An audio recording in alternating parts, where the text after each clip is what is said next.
ನಮಸ್ಕಾರ ಸ್ನೇಹಿತರೆ. ಬೆಳಿಗ್ಗೆ ಎದ್ದ ತಕ್ಷಣ ಕೇವಲ ಕೆಲವು ಶಬ್ದಗಳನ್ನು ಹೇಳುವ ಮೂಲಕ ನೀವು ನಿಮ್ಮ ಜೀವನದ ದಿಕ್ಕನ್ನೇ ಬದಲಾಯಿಸಬಹುದು ಎಂದು ನಾನು ನಿಮಗೆ ಹೇಳಿದರೆ ನೀವು ನಂಬುತ್ತೀರಾ?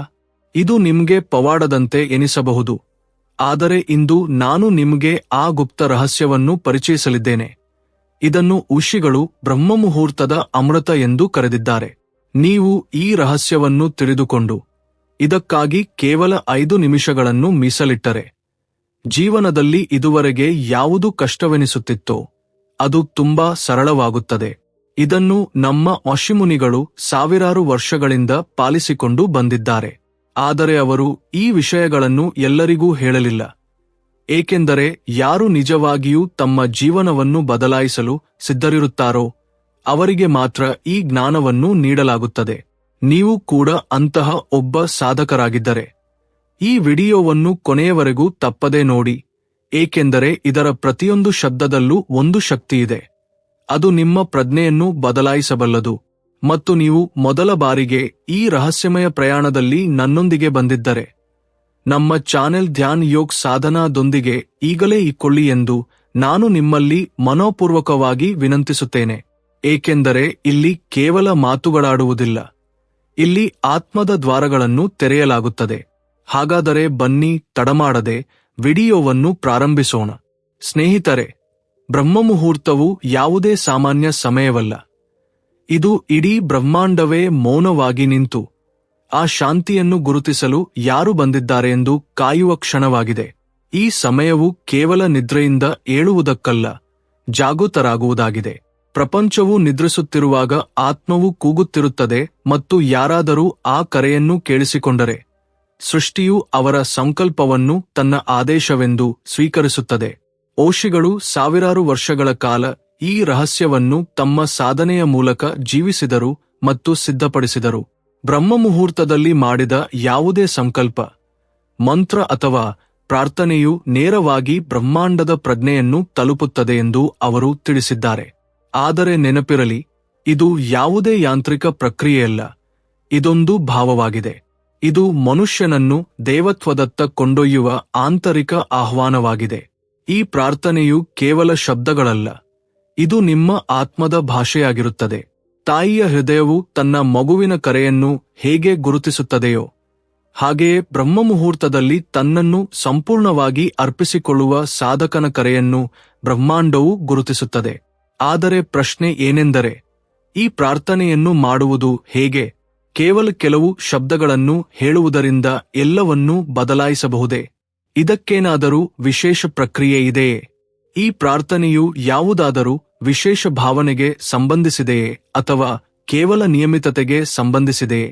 ಪ್ರಾರ್ಥನೆಯ ಪ್ರಭಾವವು ನೀವು ಏನು ಹೇಳುತ್ತೀರಿ ಎಂಬುದರ ಮೇಲೆ ಅವಲಂಬಿತವಾಗಿಲ್ಲ, ಬದಲಿಗೆ ನೀವು ಅದನ್ನು ಯಾವ ಭಾವದಿಂದ ಹೇಳುತ್ತೀರಿ ಎಂಬುದರ ಮೇಲೆ ಅವಲಂಬಿತವಾಗಿರುತ್ತದೆ.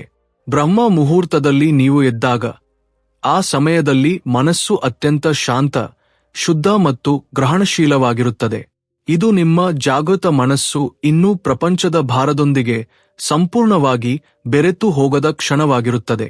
ಅಂತಹ ಸಮಯದಲ್ಲಿ ನೀವು ಕಣ್ಣು ಮುಚ್ಚಿ ಒಂದೇ ಒಂದು ಪ್ರಾರ್ಥನೆಯನ್ನು ಪೂರ್ಣ ಭಾವದಿಂದ ಮಾಡಿದರೆ ಅದು ಬ್ರಹ್ಮಾಂಡದ ಅತ್ಯಂತ ಸೂಕ್ಷ್ಮ ಮಟ್ಟದಲ್ಲಿ ಅನುರಣಿಸಲು ಪ್ರಾರಂಭಿಸುತ್ತದೆ. ಇಲ್ಲಿ ಕೇವಲ ಮಾತನಾಡುವುದು ಸಾಲದು, ಇಲ್ಲಿ ಅನುಭವಿಸುವುದು ಮುಖ್ಯ. ನೀವು ಪ್ರಾರ್ಥಿಸುವಾಗ ನಿಮ್ಮ ಮಾತುಗಳು ಪ್ರಕಾಶವಾಗಿ ಆಕಾಶದಲ್ಲಿ ಹಾರುತ್ತಿವೆ ಎಂದು ಕಲ್ಪಿಸಿಕೊಳ್ಳಿ. ಅವು ಕೇವಲ ಶಬ್ದಗಳಲ್ಲ, ಶಕ್ತಿಯಾಗಿವೆ, ಮತ್ತು ನೀವು ಈ ಶಕ್ತಿಯನ್ನು ಸರಿಯಾದ ದಿಕ್ಕಿನಲ್ಲಿ ಹರಿಸಲು ತಿಳಿದಿದ್ದರೆ ಅದು ನಿಮ್ಮ ಜೀವನದಲ್ಲಿ ಘಟನೆಗಳ ರೂಪದಲ್ಲಿ ಮರಳಿ ಬರಲು ಪ್ರಾರಂಭಿಸುತ್ತದೆ. ಮಣ್ಣಿನಲ್ಲಿ ಬೀಜವನ್ನು ಬಿತ್ತಿದಂತೆ ನಿಮ್ಮ ಪ್ರಾರ್ಥನೆಯು ಬ್ರಹ್ಮಾಂಡದ ಭೂಮಿಯಲ್ಲಿ ಬೀಜವಾಗಿ ಅದು ಮೊಳಕೆಯೊಡೆದು ಫಲ ನೀಡುವ ಆ ಕ್ಷಣಕ್ಕಾಗಿ ಕಾಯುತ್ತಿರುತ್ತದೆ. ಆದರೆ ಒಂದು ರಹಸ್ಯವೇನೆಂದರೆ, ಬ್ರಹ್ಮಾಂಡವು ಕೇವಲ ಇಚ್ಛೆಯಿಂದ ಮಾತ್ರ ನಡೆಯುವುದಿಲ್ಲ. ಬದಲಿಗೆ ಆ ಇಚ್ಛೆಯಲ್ಲಿ ಎಷ್ಟು ಸ್ಪಷ್ಟವಾದ ಭಾವ, ಎಷ್ಟು ಸಮರ್ಪಣೆ ಮತ್ತು ಎಷ್ಟು ಏಕಾಗ್ರತೆ ಇದೆ ಎಂಬುದು ಅದಕ್ಕೆ ಶಕ್ತಿಯನ್ನು ನೀಡುತ್ತದೆ. ಆದ್ದರಿಂದ ಬ್ರಹ್ಮ ಮುಹೂರ್ತದಲ್ಲಿ ಮಾಡಿದ ಪ್ರಾರ್ಥನೆಯು ಶುದ್ಧ ಇಚ್ಛೆ, ಆಳವಾದ ಭಾವನೆ ಮತ್ತು ಸಂಪೂರ್ಣ ಸಮರ್ಪಣೆ ಎಂಬ 3 ಸ್ತಂಭಗಳ ಮೇಲೆ ಆಧಾರಿತವಾಗಿರಬೇಕು. ಯಾವಾಗ ಈ 3 ಒಂದಾಗುತ್ತವೆಯೋ ಆಗ ಬ್ರಹ್ಮಾಂಡವು ಅದನ್ನು ಆದೇಶವಲ್ಲ, ಆಮಂತ್ರಣ ಎಂದು ಭಾವಿಸುತ್ತದೆ. ಅದಕ್ಕಾಗಿಯೇ ಋಷಿಗಳು ಮೌನವನ್ನು ಪ್ರಾರ್ಥನೆಯ ಆಧಾರವೆಂದು ಹೇಳಿದ್ದಾರೆ.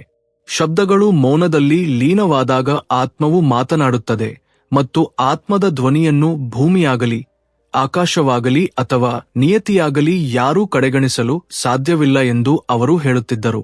ಆದರೆ ಅಂತಹ ಶುದ್ಧ ಇಚ್ಛೆ ಮತ್ತು ಆಳವಾದ ಭಾವನೆಯನ್ನು ನಾವು ಹೇಗೆ ಜಾಗೃತಗೊಳಿಸುವುದು ಎಂಬ ಪ್ರಶ್ನೆ ಏಳುತ್ತದೆ.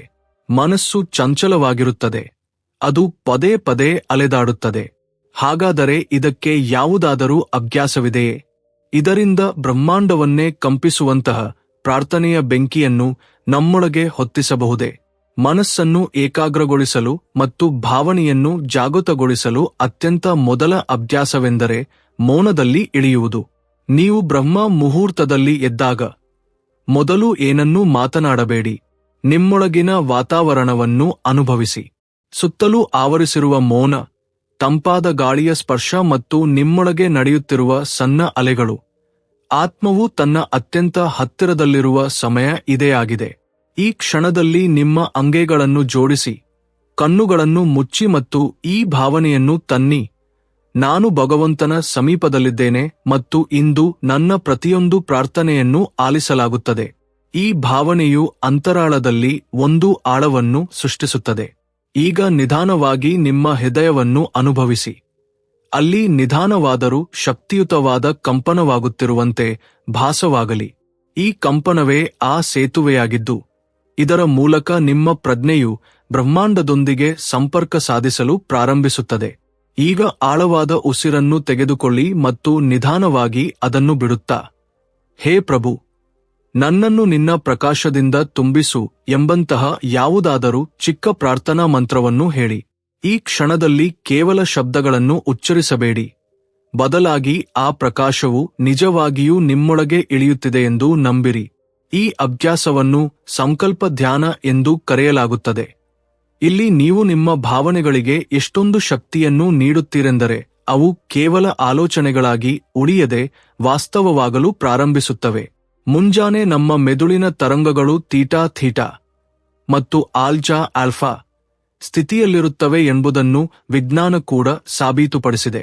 ಇವೇ ಆ ತರಂಗಗಳಾಗಿದ್ದು, ಇವು ಸುಪ್ತ ಮನಸ್ಸಿನೊಂದಿಗೆ ನೇರ ಸಂಪರ್ಕವನ್ನು ಕಲ್ಪಿಸುತ್ತವೆ ಮತ್ತು ಇದೇ ಅವಸ್ಥೆಯಲ್ಲಿ ನೀವು ಯಾವುದಾದರೂ ಭಾವನೆ, ಚಿತ್ರ ಅಥವಾ ಸಂಕಲ್ಪವನ್ನು ಪದೇ ಪದೇ ಪುನರಾವರ್ತಿಸಿದರೆ ಅದು ನಿಮ್ಮ ಜೀವನದ ಭಾಗವಾಗುತ್ತದೆ. ಆದರೆ ಹಲವು ಬಾರಿ ಮನಸ್ಸು ಸ್ಥಿರವಾಗಿರುವುದಿಲ್ಲ. ಆತಂಕ, ಸೋಮಾರಿತನ ಮತ್ತು ಸಂಶಯಗಳು ಬರಲಾರಂಭಿಸುತ್ತವೆ. ಅಂತಹ ಸಂದರ್ಭದಲ್ಲಿ ಮತ್ತೊಂದು ಅಭ್ಯಾಸವು ಇದರೊಂದಿಗೆ ಸೇರಿಕೊಳ್ಳುತ್ತದೆ. ಅದೇ ಕೃತಜ್ಞತಾ ಪ್ರಾರ್ಥನೆ.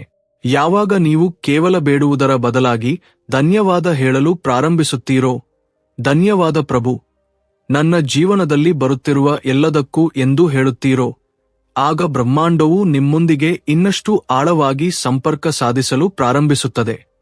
ಏಕೆಂದರೆ ಬೇಡುವುದಕ್ಕಿಂತ ಹೆಚ್ಚಿನ ಶಕ್ತಿ ಸ್ವೀಕಾರದಲ್ಲಿದೆ. ಈಗ ಪ್ರಶ್ನೆ ಏನೆಂದರೆ, ಈ ಪ್ರಾರ್ಥನೆಯನ್ನು ಯಾವುದಾದರೂ ನಿರ್ದಿಷ್ಟ ದಿಕ್ಕಿಗೆ ಮುಖ ಮಾಡಿ ಮಾಡಬೇಕೇ? ಇದಕ್ಕೇನಾದರೂ ವಿಶೇಷ ಆಸನವಿದೆಯೇ? ಮತ್ತು ಪ್ರಾರ್ಥನೆಯ ಶಕ್ತಿಯನ್ನು ಇನ್ನಷ್ಟು ಹೆಚ್ಚಿಸುವಂತಹ ಯಾವುದಾದರೂ ಶಬ್ದಗಳಿವೆಯೇ? ದಿಕ್ಕಿನ ಆಯ್ಕೆಯು ಬ್ರಹ್ಮಾಂಡದ ಶಕ್ತಿಯೊಂದಿಗೆ ಹೊಂದಿಕೆಯಾಗುವುದರ ಮೇಲೆ ಅವಲಂಬಿತವಾಗಿರುತ್ತದೆ. ಸೂರ್ಯನ ಬೆಳಕು ಭೂಮಿಯನ್ನು ಮೊದಲು ಸ್ಪರ್ಶಿಸುವ ಪೂರ್ವ ದಿಕ್ಕು ಅತ್ಯಂತ ಶಕ್ತಿಶಾಲಿಯಾಗಿದೆ ಎಂದು ಭಾರತದ ಪ್ರಾಚೀನ ಋಷಿಗಳು ಆಳವಾದ ಧ್ಯಾನದ ಮೂಲಕ ಅನುಭವಿಸಿದರು.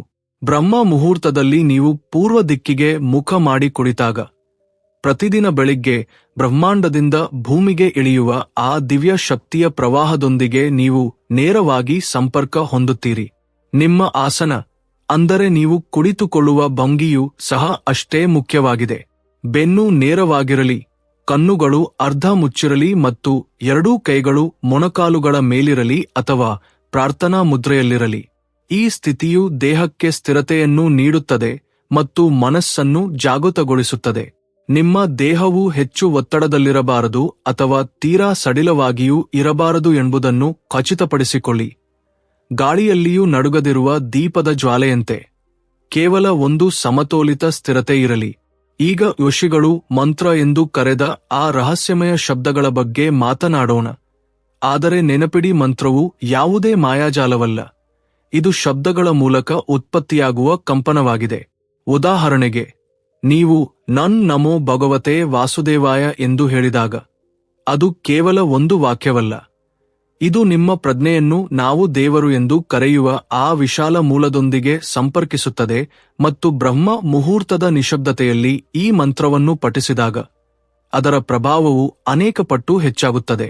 ನೀವು ಯಾವುದಾದರೂ ನಿರ್ದಿಷ್ಟ ಆಸೆಯ ಪೂರೈಕೆಗಾಗಿ ಪ್ರಾರ್ಥಿಸುತ್ತಿದ್ದರೆ ಅದನ್ನು ಸ್ಪಷ್ಟ ಮತ್ತು ಸರಳ ಮಾತುಗಳಲ್ಲಿ ಹೇಳಿ, ಆದರೆ ಅದರೊಂದಿಗೆ ಸಕಾರಾತ್ಮಕ ಭಾವನೆಯನ್ನು ಸೇರಿಸಿ. ಉದಾಹರಣೆಗೆ, ಆ ದೇವರೇ, ನಾನು ನನ್ನ ಜೀವನದಲ್ಲಿ ಶಾಂತಿ ಮತ್ತು ಪ್ರೀತಿಯನ್ನು ಅನುಭವಿಸುತ್ತಿದ್ದೇನೆ. ಇದಕ್ಕಾಗಿ ಕೃತಜ್ಞರಾಗಿರಿ. ಇದನ್ನು ಬೇಡುವ ಬದಲು ಒಪ್ಪಿಕೊಳ್ಳುವ ಭಾವನೆಯಿಂದ ಹೇಳಿ. ಬ್ರಹ್ಮಾಂಡವು ಸ್ಪಷ್ಟತೆಯನ್ನು ಇಷ್ಟಪಡುತ್ತದೆ. ಆದ್ದರಿಂದ ಗೊಂದಲ, ಭಯ ಅಥವಾ ಅಪೂರ್ಣ ವಾಕ್ಯಗಳಲ್ಲ, ಬದಲಾಗಿ ಸಂಪೂರ್ಣ ನಂಬಿಕೆ ಮತ್ತು ಉತ್ಸಾಹದಿಂದ ಪ್ರಾರ್ಥಿಸಿ. ಶಾಂತಿ, ಪ್ರಕಾಶ, ಆನಂದ, ಕರುಣೆಯಂತಹ ಕೆಲವು ವಿಶೇಷ ಶಬ್ದಗಳು ಸಾಮಾನ್ಯವಾದವುಗಳಲ್ಲ. ಬ್ರಹ್ಮ ಮುಹೂರ್ತದಲ್ಲಿ ಇವುಗಳ ಉಚ್ಚಾರಣೆಯು ನಿಮ್ಮ ಸುತ್ತಲೂ ಸೂಕ್ಷ್ಮ ಶಕ್ತಿಯ ಕ್ಷೇತ್ರವನ್ನು ಸೃಷ್ಟಿಸುತ್ತದೆ. ಇದು ದಿನವಿಡೀ ನಿಮ್ಮನ್ನು ಒಂದು ವಿಶೇಷ ಆವೃತ್ತಿಯಲ್ಲಿ ಇರಿಸುತ್ತದೆ. ಈ ಶಕ್ತಿಯು ನಿಧಾನವಾಗಿ ನಿಮ್ಮ ಆಲೋಚನೆಗಳು, ಭಾವನೆಗಳು ಮತ್ತು ಕರ್ಮಗಳನ್ನು ಬದಲಾಯಿಸಲು ಪ್ರಾರಂಭಿಸುತ್ತದೆ. ಆದರೆ ಒಂದು ರಹಸ್ಯ ಇನ್ನೂ ಬಾಕಿಯಿದೆ. ಕೇವಲ ಶಬ್ದಗಳು ಮತ್ತು ಭಾವನೆಗಳಿಗಿಂತ ಪ್ರಾರ್ಥನೆಯ ಪ್ರತಿಧ್ವನಿ ಹೆಚ್ಚು ಆಳವಾಗಿರುತ್ತದೆ. ಅಂದರೆ ಯಾವಾಗ ಒಂದೇ ಭಾವನೆ ಮತ್ತು ಒಂದೇ ಶಬ್ದವನ್ನು ಪ್ರತಿದಿನ ಅದೇ ಸಮಯದಲ್ಲಿ ಪುನರಾವರ್ತಿಸಲಾಗುತ್ತದೆಯೋ ಆಗ ಆ ಕಂಪನವು ಸ್ಥಿರವಾಗುತ್ತದೆ. ಇದು ಮಶಿಗಳು ನಿತ್ಯ ಸಾಧನೆ ಎಂದು ಕರೆದ ರಹಸ್ಯವಾಗಿದೆ. ಈಗ ಪ್ರಶ್ನೆ ಏನೆಂದರೆ, ನಾವು ಪ್ರತಿದಿನ ಒಂದೇ ಪ್ರಾರ್ಥನೆಯನ್ನು ಮಾಡಿದರೆ ಅದು ನೀರಸ ಅಥವಾ ಯಾಂತ್ರಿಕವಾಗುವುದಿಲ್ಲವೇ? ಮತ್ತು ನಾವು ಪ್ರತಿದಿನ ಹೊಸ ಭಾವನೆಗಳನ್ನು ಹೇಗೆ ಜಾಗೃತಗೊಳಿಸಬಹುದು? ಪ್ರಾರ್ಥನೆಯನ್ನು ಪ್ರತಿದಿನ ಒಂದೇ ಸಮಯದಲ್ಲಿ, ಒಂದೇ ಸ್ಥಳದಲ್ಲಿ ಮತ್ತು ಒಂದೇ ಭಾವನೆಯಿಂದ ಪುನರಾವರ್ತಿಸಿದಾಗ ಅದು ಕೇವಲ ಶಬ್ದಗಳಾಗಿ ಉಳಿಯುವುದಿಲ್ಲ. ಅದು ಒಂದು ಚೇತನ ಕಂಪನವಾಗುತ್ತದೆ. ಇದನ್ನೇ ವೇದಗಳಲ್ಲಿ ನತು ಚಕ್ರ ಸಾಧನ ಎಂದು ಕರೆಯಲಾಗಿದೆ. ಅಂದರೆ ಯಾವುದೇ ಕಾರ್ಯವನ್ನು ಬ್ರಹ್ಮಾಂಡದ ಲಯಕ್ಕೆ ಸೇರಿಸುವುದು. ಮತ್ತು ಪ್ರಾರ್ಥನೆಯು ಈ ರೀತಿಯ ಲಯದಲ್ಲಿ ಹರಿಯಲು ಪ್ರಾರಂಭಿಸಿದಾಗ ಬ್ರಹ್ಮಾಂಡದ ಶಕ್ತಿಯು ಅದರಲ್ಲಿ ಸ್ವಯಂಚಾಲಿತವಾಗಿ ಸಮ್ಮಿಳಿತವಾಗಲು ಪ್ರಾರಂಭಿಸುತ್ತದೆ. ಇದೊಂದು ವಿಜ್ಞಾನ. ನಿಮ್ಮ ಮೆದುಳಿನ ನ್ಯೂರೋನಲ್ ನೆಟ್ವರ್ಕ್ ನರಮಂಡಲ ಪದೇ ಪದೇ ಪುನರಾವರ್ತನೆಯಾಗುವ ಭಾವನೆಗಳನ್ನು ಹೆಚ್ಚು ಆಳವಾಗಿ ಗ್ರಹಿಸುತ್ತದೆ. ಆದ್ದರಿಂದ ನೀವು ಪ್ರತಿದಿನ ಒಂದೇ ಪ್ರಾರ್ಥನೆಯನ್ನು ಮಾಡುವಾಗ ಅದನ್ನು ಪ್ರತಿದಿನ ಹೊಸ ಭಾವನೆಯೊಂದಿಗೆ ಮಾಡಿದರೆ ಅದೇ ಶಬ್ದಗಳು ಪ್ರತಿ ಬಾರಿಯೂ ಹೊಸ ಪವಾಡವನ್ನು ಉಂಟುಮಾಡುತ್ತವೆ. ಇಲ್ಲಿ ಭಾವನೆಗಳ ರಹಸ್ಯ ಪ್ರಾರಂಭವಾಗುತ್ತದೆ. ನೀವು, ಹೇ ಪ್ರಭು, ನನಗೆ ಶಾಂತಿಯನ್ನು ನೀಡು ಎಂದು ಹೇಳಿದಿರಿ ಎಂದು ಭಾವಿಸೋಣ. ಆದರೆ ಆ ಕ್ಷಣದಲ್ಲಿ ನಿಮ್ಮೊಳಗೆ ಅಸ್ವಸ್ಥತೆ, ಕೋಪ ಅಥವಾ ನಿರಾಶೆ ಇದ್ದರೆ ನಿಮ್ಮ ಮಾತು ಮತ್ತು ಶಕ್ತಿ ಒಂದಾಗಿರುವುದಿಲ್ಲ. ಆದರೆ ನೀವು ನಿಮ್ಮ ಕಣ್ಣುಗಳನ್ನು ಮುಚ್ಚಿ, ನಾನು ಶಾಂತವಾಗಿದ್ದೇನೆ, ಪ್ರಕಾಶದಿಂದ ಸುತ್ತುವರೆದಿದ್ದೇನೆ ಎಂಬ ಭಾವನೆಯನ್ನು ಮೊದಲು ಅನುಭವಿಸಿದಾಗ ಆಗ ಆ ಶಬ್ದವು ಹೊರಗಿನಿಂದಲ್ಲ, ಒಳಗಿನಿಂದ ಹೊರಬರುತ್ತದೆ. ಇದೇ ಆತ್ಮದ ಧ್ವನಿ. ಆತ್ಮವು ಮಾತನಾಡಿದಾಗ ಬ್ರಹ್ಮಾಂಡವು ಆಲಿಸುತ್ತದೆ. ಪ್ರತಿದಿನ ಒಂದು ಕ್ಷಣ ನಿಲ್ಲಿ, ಯೋಚಿಸಬೇಡಿ, ಮಾತನಾಡಬೇಡಿ, ಕೇವಲ ಮೌನಕ್ಕೆ ಜಾರಿ ಆ ಪ್ರಾರ್ಥನೆಯನ್ನು ನಿಮ್ಮೊಳಗೆ ಅನುಭವಿಸಿ. ಶಬ್ದಗಳು ಒಳಗಿನಿಂದ ಹೊರಹೊಮ್ಮುವ ತನಕ ಮಾತನಾಡಬೇಡಿ. ಒಮ್ಮೆ ಮನಸ್ಸು ಭಾವಪರವಶವಾದಾಗ ಪ್ರಾರ್ಥನೆಗೆ ನಿಧಾನವಾಗಿ ಶಬ್ದಗಳ ರೂಪ ನೀಡಿ. ನದಿ ಹೇಗೆ ಮೊದಲು ಒಳಗೆ ಹರಿದು ನಂತರ ಹೊರಗೆ ಚಿಮ್ಮುತ್ತದೆಯೋ ಅದೇ ರೀತಿ ಶಬ್ದಗಳ ಧಾರೆಯನ್ನು ಭಾವನೆಗಳ ಬೇರಿನಿಂದ ಹೊರಹೊಮ್ಮಲು ಬಿಡಿ. ಇಲ್ಲಿ ಮತ್ತೊಂದು ಗೂಢ ರಹಸ್ಯವಿದೆ.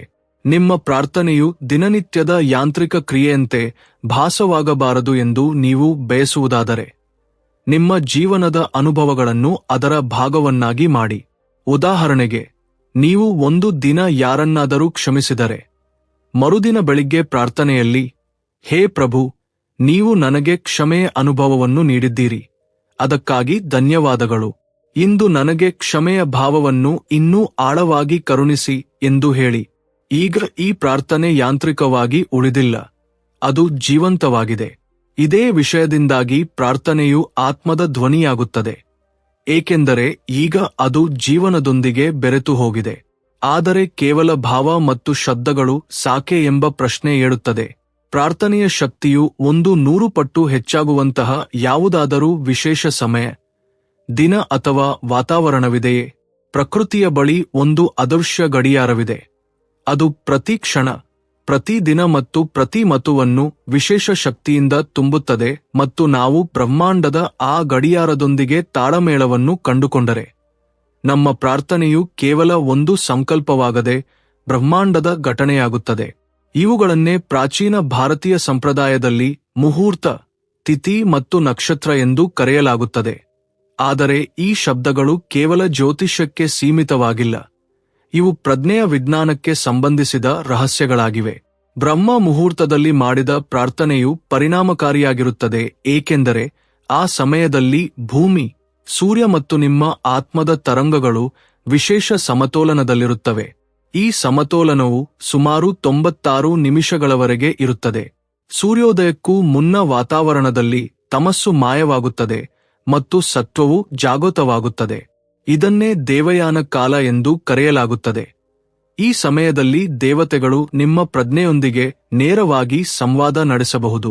ಇದಲ್ಲದೆ ಕೆಲವು ದಿನಗಳು ಸ್ವತಃ ಬ್ರಹ್ಮಾಂಡ ಶಕ್ತಿಯ ಕೇಂದ್ರಗಳಾಗುತ್ತವೆ.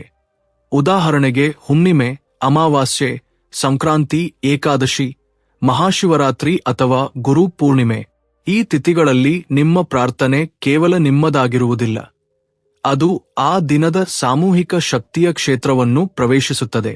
ಇದು ಶಾಂತವಾದ ಸರೋವರದಲ್ಲಿ ಕಲ್ಲನ್ನು ಎಸೆದಂತೆ. ಸಮಯ ಮತ್ತು ಸ್ಥಳ ಸರಿಯಾಗಿದ್ದರೆ ಅದರ ಅಲೆಗಳು ಬಹಳ ದೂರದವರೆಗೆ ಚಲಿಸುತ್ತವೆ. ಪ್ರಾರ್ಥನೆ ಮಾಡುವಾಗ ವಾತಾವರಣದ ಶುದ್ಧತೆಯು ಅಷ್ಟೇ ಅವಶ್ಯಕವಾಗಿರುತ್ತದೆ. ನೀವು ಧೂಪ, ದೀಪ ಅಥವಾ ಕೆಲವು ಶಾಂತ ಮಂತ್ರಗಳೊಂದಿಗೆ ಪ್ರಾರ್ಥನೆಯನ್ನು ಪ್ರಾರಂಭಿಸಿದರೆ ಅದು ವಾತಾವರಣದ ಶಕ್ತಿಯನ್ನು ಹೆಚ್ಚಿಸುತ್ತದೆ. ಕೊಳಲು, ಗಂಟೆ ಅಥವಾ ಸೌರಮಂಡಲದಂತಹ ಶಾಂತ ವಾದ್ಯಗಳು ಬ್ರಹ್ಮಾಂಡದ ಸ್ಪಂದನಗಳನ್ನು ಆಕರ್ಷಿಸುತ್ತವೆ. ಇದೇ ಕಾರಣಕ್ಕಾಗಿಯೇ ದೇವಾಲಯಗಳಲ್ಲಿ ಗಂಟೆ ಬಾರಿಸುವ ಸಂಪ್ರದಾಯವಿದೆ, ಏಕೆಂದರೆ ಅದು ಒಂದು ರೀತಿಯ ಶಕ್ತಿಯನ್ನು ಆಹ್ವಾನಿಸುತ್ತದೆ. ಈ ಎಲ್ಲ ರಹಸ್ಯಗಳ ನಡುವೆ ಅತ್ಯಂತ ಗುಪ್ತವಾದ ವಿಷಯವೇನೆಂದರೆ, ಕೆಲವೊಮ್ಮೆ ಬ್ರಹ್ಮಾಂಡವೇ ಸ್ವತಃ ಸೂಚನೆಗಳನ್ನು ನೀಡುತ್ತದೆ. ಉದಾಹರಣೆಗೆ, ನಿಮ್ಮ ಮನಸ್ಸು ಹಠಾತ್ತನೆ ಶಾಂತವಾದಾಗ, ಅಥವಾ ಯಾವುದೇ ಕಾರಣವಿಲ್ಲದೆ ಕಣ್ಣುಗಳಿಂದ ನೀರು ಬಂದಾಗ, ಅಥವಾ ಯಾವುದೋ ಹಳೆಯ ಸಂಕಲ್ಪದ ನೆನಪು ಮರುಕಳಿಸಿದಾಗ. ಇವೆಲ್ಲವೂ ಆ ಕ್ಷಣದಲ್ಲಿ ಬ್ರಹ್ಮಾಂಡವು ನಿಮ್ಮ ಮಾತನ್ನು ಕೇಳಲು ಸಿದ್ಧವಾಗಿದೆ ಎಂಬುದರ ಸಂಕೇತಗಳಾಗಿವೆ. ಆ ಸಮಯದಲ್ಲಿ ನೀವು ಮೌನಕ್ಕೆ ಜಾರಿ ಕೇವಲ ಒಂದು ಪ್ರಾರ್ಥನೆಯನ್ನು ಮಾಡಿದರು ಅದು ನೇರವಾಗಿ ನಿಮ್ಮ ಭಾಗ್ಯದಲ್ಲಿ ಸೇರಿಕೊಳ್ಳಬಹುದು. ಆದರೂ ಒಂದು ಪ್ರಶ್ನೆ ಉಳಿದೇ ಇರುತ್ತದೆ. ಪ್ರಾರ್ಥನೆ ಎಂದರೆ ಕೇವಲ ಕೇಳುವುದೇ? ಬ್ರಹ್ಮಾಂಡದಿಂದ ಯಾವಾಗಲೂ ಏನನ್ನಾದರೂ ಕೇಳುವುದು ಸರಿಯೇ, ಅಥವಾ ಪ್ರಾರ್ಥನೆಗೆ ಬೇರೆ ಯಾವುದಾದರೂ ಆಳವಾದ ಉದ್ದೇಶವಿದೆಯೇ? ನಾವು ಪ್ರಾರ್ಥನೆ ಮಾಡುವಾಗ ಸಾಮಾನ್ಯವಾಗಿ ನಮ್ಮ ಉದ್ದೇಶ ಏನನ್ನಾದರೂ ಪಡೆಯುವುದು, ಬದಲಾಯಿಸುವುದು ಅಥವಾ ನೋವಿನಿಂದ ಮುಕ್ತಿ ಪಡೆಯುವುದಾಗಿರುತ್ತದೆ. ಆದರೆ ಯಶಿಗಳು ಪ್ರಾರ್ಥನೆಯನ್ನು ಕೇವಲ ಆಸೆಗಳ ಅಭಿವ್ಯಕ್ತಿ ಎಂದು ಪರಿಗಣಿಸಲಿಲ್ಲ. ಅವರು ಇದನ್ನು ಆತ್ಮದ ಪ್ರಯಾಣದ ಸಾಧನವೆಂದು ಪರಿಗಣಿಸಿದರು. ಇದು ಮನುಷ್ಯನನ್ನು ದೇವತ್ವದೊಂದಿಗೆ ಬೆಸೆಯುವ ಒಂದು ಸೇತುವೆಯಾಗಿದೆ. ಅದಕ್ಕಾಗಿಯೇ ಅವರು ಪ್ರಾರ್ಥನೆಯನ್ನು 3 ಹಂತಗಳಲ್ಲಿ ವಿಂಗಡಿಸಿದರು. ಮೊದಲನೆಯದು ಇಚ್ಛೆಯ ಪ್ರಾರ್ಥನೆ, ಎರಡನೆಯದು ಸಮರ್ಪಣೆಯ ಪ್ರಾರ್ಥನೆ ಮತ್ತು ಮೂರನೆಯದು ಏಕತ್ವದ ಪ್ರಾರ್ಥನೆ. ಮೊದಲ ಹಂತದಲ್ಲಿ ನಾವು ಬೇಡುತ್ತೇವೆ. ಇದು ನಾವು, ಹೇ ಭಗವಂತ, ನನ್ನ ಪರೀಕ್ಷೆಯಲ್ಲಿ ಯಶಸ್ಸು ನೀಡು, ನನ್ನ ರೋಗವನ್ನು ಗುಣಪಡಿಸು, ನನ್ನ ಮನದಾಸೆಯನ್ನು ಪೂರೈಸು ಎಂದು ಹೇಳುವ ಹಂತವಾಗಿದೆ. ಇದು ಸಹಜವಾದುದು ಮತ್ತು ಜೀವನದ ಯಾವುದಾದರೊಂದು ತಿರುವಿನಲ್ಲಿ ನಾವೆಲ್ಲರೂ ಇದನ್ನು ಅನುಭವಿಸುತ್ತೇವೆ. ಇದು ಆರಂಭವಾಗಿರುತ್ತದೆ ಏಕೆಂದರೆ ಆತ್ಮಕ್ಕೆ ಸಂಬಂಧಿಸಿದಂತೆ ಅಲ್ಲಿ ಯಾವುದೇ ಭಾವನೆಯೇ ಇರುವುದಿಲ್ಲ. ಸತ್ಯವಾದ ಭಾವದಿಂದ ಕೂಡಿದ್ದರೆ ಬೇಡುವುದು ಕೂಡ ಒಂದು ಪ್ರಾರ್ಥನೆಯೇ. ಎರಡನೇ ಹಂತವು ಹೆಚ್ಚು ಆಳವಾದುದು. ನಾವು ಏನನ್ನೂ ಕೇಳದೆ ಸಮರ್ಪಿಸಿಕೊಂಡಾಗ ಇದು ಬರುತ್ತದೆ. ಇಲ್ಲಿ ವಾಕ್ಯವು ಬದಲಾಗುತ್ತದೆ. ಹೇ ಭಗವಂತ, ನೀನು ಇಚ್ಛಿಸಿದ್ದು ಆಗಲಿ, ಏನಾಗುತ್ತಿದೆಯೋ ಅದು ನಿನ್ನ ಇಚ್ಛೆಯೇ ಆಗಿದೆ.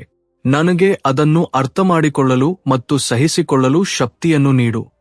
ಇದು ಪ್ರಾರ್ಥನೆಯು ನಮ್ಮ ನಿಯಂತ್ರಣದಿಂದ ಮುಕ್ತವಾಗಿ ದೇವರ ಇಚ್ಛೆಯಲ್ಲಿ ಲೀನವಾಗಲು ಪ್ರಾರಂಭಿಸುವ ಹಂತವಾಗಿದೆ.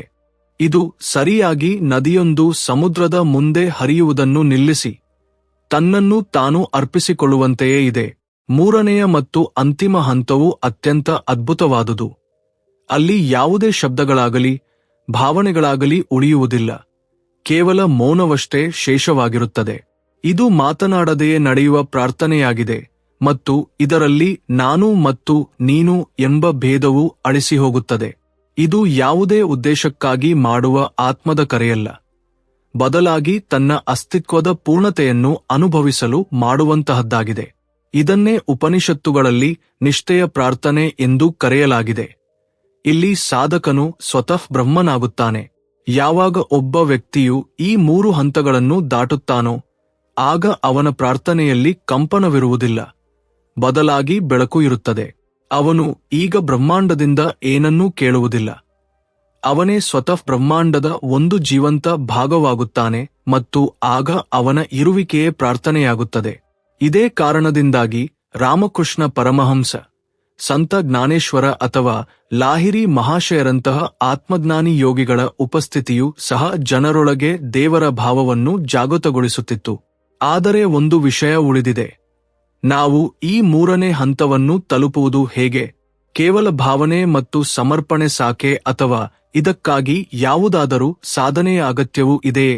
ಪ್ರಾರ್ಥನೆಯು ಒಂದು ಭಾವ, ಆದರೆ ಯಾವಾಗ ಆ ಭಾವಕ್ಕೆ ನಿರಂತರ ಅಭ್ಯಾಸ ಮತ್ತು ಶುದ್ಧತೆಯನ್ನು ಜೋಡಿಸಲಾಗುತ್ತದೆಯೋ ಆಗ ಅದು ಸಾಧನೆಯಾಗುತ್ತದೆ. ಒಬ್ಬ ಸಾಮಾನ್ಯ ವ್ಯಕ್ತಿ ಸಾಧಕನಾಗುವ ಪರಿವರ್ತನೆ ಇದೇ ಆಗಿದೆ. ಆರುಷಿ ಅವರು ಹೇಳಿರುವಂತೆ, ನಿಜವಾದ ಪ್ರಾರ್ಥನೆಯು ನಿಯಮಿತತೆ, ಮೌನ ಮತ್ತು ಆತ್ಮದ ಆಳದಿಂದ ಹುಟ್ಟಿದಾಗ ಮಾತ್ರ ಫಲ ನೀಡುತ್ತದೆ. ಇದಕ್ಕಾಗಿ ಕೆಲವು ವಿಶೇಷ ಸಾಧನಗಳನ್ನು ಅಳವಡಿಸಿಕೊಳ್ಳುವುದು ಅವಶ್ಯಕ. ಇವು ನೋಡಲು ಸಾಮಾನ್ಯವಾಗಿ ಕಾಣಬಹುದು, ಆದರೆ ಇವುಗಳ ಪ್ರಭಾವ ಅಸಾಧಾರಣವಾಗಿರುತ್ತದೆ. ಮೊದಲನೆಯ ಸಾಧನೆ ಪ್ರಭಾತ ಮೌನ. ಬ್ರಹ್ಮ ಮುಹೂರ್ತದಲ್ಲಿ ಎದ್ದ ನಂತರ ಕನಿಷ್ಠ 20 ನಿಮಿಷಗಳ ಕಾಲ ಮಾತನಾಡದೆ ಮೌನವಾಗಿ ಕುಳಿತುಕೊಳ್ಳುವುದು. ಈ ಮೌನವನ್ನು ಕೇವಲ ಬಾಹ್ಯ ಮೌನವೆಂದು ತಿಳಿಯಬೇಡಿ. ಇದು ಒಳಗಿನ ಚಂಚಲತೆಯನ್ನು ಶಾಂತಗೊಳಿಸುವ ಅಭ್ಯಾಸವೂ ಹೌದು. ನೀವು ಈ ಮೌನದಲ್ಲಿ ಕುಳಿತಾಗ ಒಳಗಿನ ಕೋಲಾಹಲವು ಒಂದೊಂದಾಗಿ ಶಾಂತವಾಗಲಾರಂಭಿಸುತ್ತದೆ ಮತ್ತು ಕೊನೆಯಲ್ಲಿ ಕೇವಲ ಒಂದು ಕಂಪನವೂ ಉಳಿಯುತ್ತದೆ. ಇದನ್ನೇ ವಶಿಗಳು ನಂಗಕಾರದ ಸೂಕ್ಷ್ಮನಾದ ಎಂದು ಕರೆದಿದ್ದಾರೆ. ಎರಡನೆಯ ಸಾಧನೆ ಎಂದರೆ ಉಸಿರಾಟವನ್ನು ಎಣಿಸುತ್ತಾ ಪ್ರಾರ್ಥನೆ ಮಾಡುವುದು. ನೀವು ಪ್ರಾರ್ಥನೆ ಮಾಡಲು ಕುಳಿತ ತಕ್ಷಣ ಮೊದಲಿಗೆ ನಿಮ್ಮ ಉಸಿರಾಟವನ್ನು ಎಣಿಸಿ. ದೀರ್ಘವಾಗಿ ಉಸಿರು ತೆಗೆದುಕೊಳ್ಳಿ, ಬಿಡಿ ಮತ್ತು ಪ್ರತಿ ಉಸಿರಿನೊಂದಿಗೆ ಮನಸ್ಸಿನಲ್ಲಿ ಭಗವಂತನನ್ನು ಸ್ಮರಿಸಿ. ಈ ಸಾಧನೆಯು ಮನಸ್ಸನ್ನು ಏಕಾಗ್ರಗೊಳಿಸುತ್ತದೆ ಮತ್ತು ನಿಮ್ಮ ಶಕ್ತಿಯನ್ನು 4 ದಿಕ್ಕುಗಳಿಂದ ಒಟ್ಟುಗೂಡಿಸಿ ಒಂದು ಕೇಂದ್ರಬಿಂದುವಿಗೆ ತರುತ್ತದೆ. ಎಣಿಕೆ ಎಷ್ಟು ಸ್ಪಷ್ಟವಾಗಿರುತ್ತದೆಯೋ ನಿಮ್ಮ ಚಿತ್ತವು ಅಷ್ಟೇ ಸ್ಥಿರವಾಗಿರುತ್ತದೆ. ಮೂರನೇ ಸಾಧನೆಯೇ ದೀಪ ಪ್ರಾರ್ಥನೆ. ಒಂದು ಸಣ್ಣ ದೀಪವನ್ನು ಬೆಳಗಿಸಿ ಮತ್ತು ಅದರ ಜ್ವಾಲೆಯನ್ನು ಗಮನವಿಟ್ಟು ನೋಡಿ. ಜ್ವಾಲೆಯ ನಾಭಿಯ ಮೇಲೆ ಗಮನ ಕೇಂದ್ರೀಕರಿಸಿ ಮತ್ತು ಅದೇ ಜ್ವಾಲೆಯಿಂದ ನಿಮ್ಮೊಳಗೆ ಬೆಳಕು ಹರಡುತ್ತಿರುವುದನ್ನು ಅನುಭವಿಸಿ. ಈ ಸಾಧನೆಯು ನಿಮ್ಮನ್ನು ಬಾಹ್ಯ ಕತ್ತಲೆಯಿಂದ ಆಂತರಿಕ ಪ್ರಕಾಶದ ಕಡೆಗೆ ಕರೆದೊಯ್ಯುತ್ತದೆ. ನೀವು ಆ ಬೆಳಕಿನಲ್ಲಿ ಪ್ರಾರ್ಥಿಸಿದಾಗ ಅದು ಕೇವಲ ಶಬ್ದಗಳಾಗಿ ಉಳಿಯುವುದಿಲ್ಲ, ಅವು ಸ್ವಯಂ ಬೆಳಕಾಗುತ್ತವೆ. ನಾಲ್ಕನೇ ಸಾಧನೆಯೇ ಸಂವೇದನಾ ಪ್ರಾರ್ಥನೆ.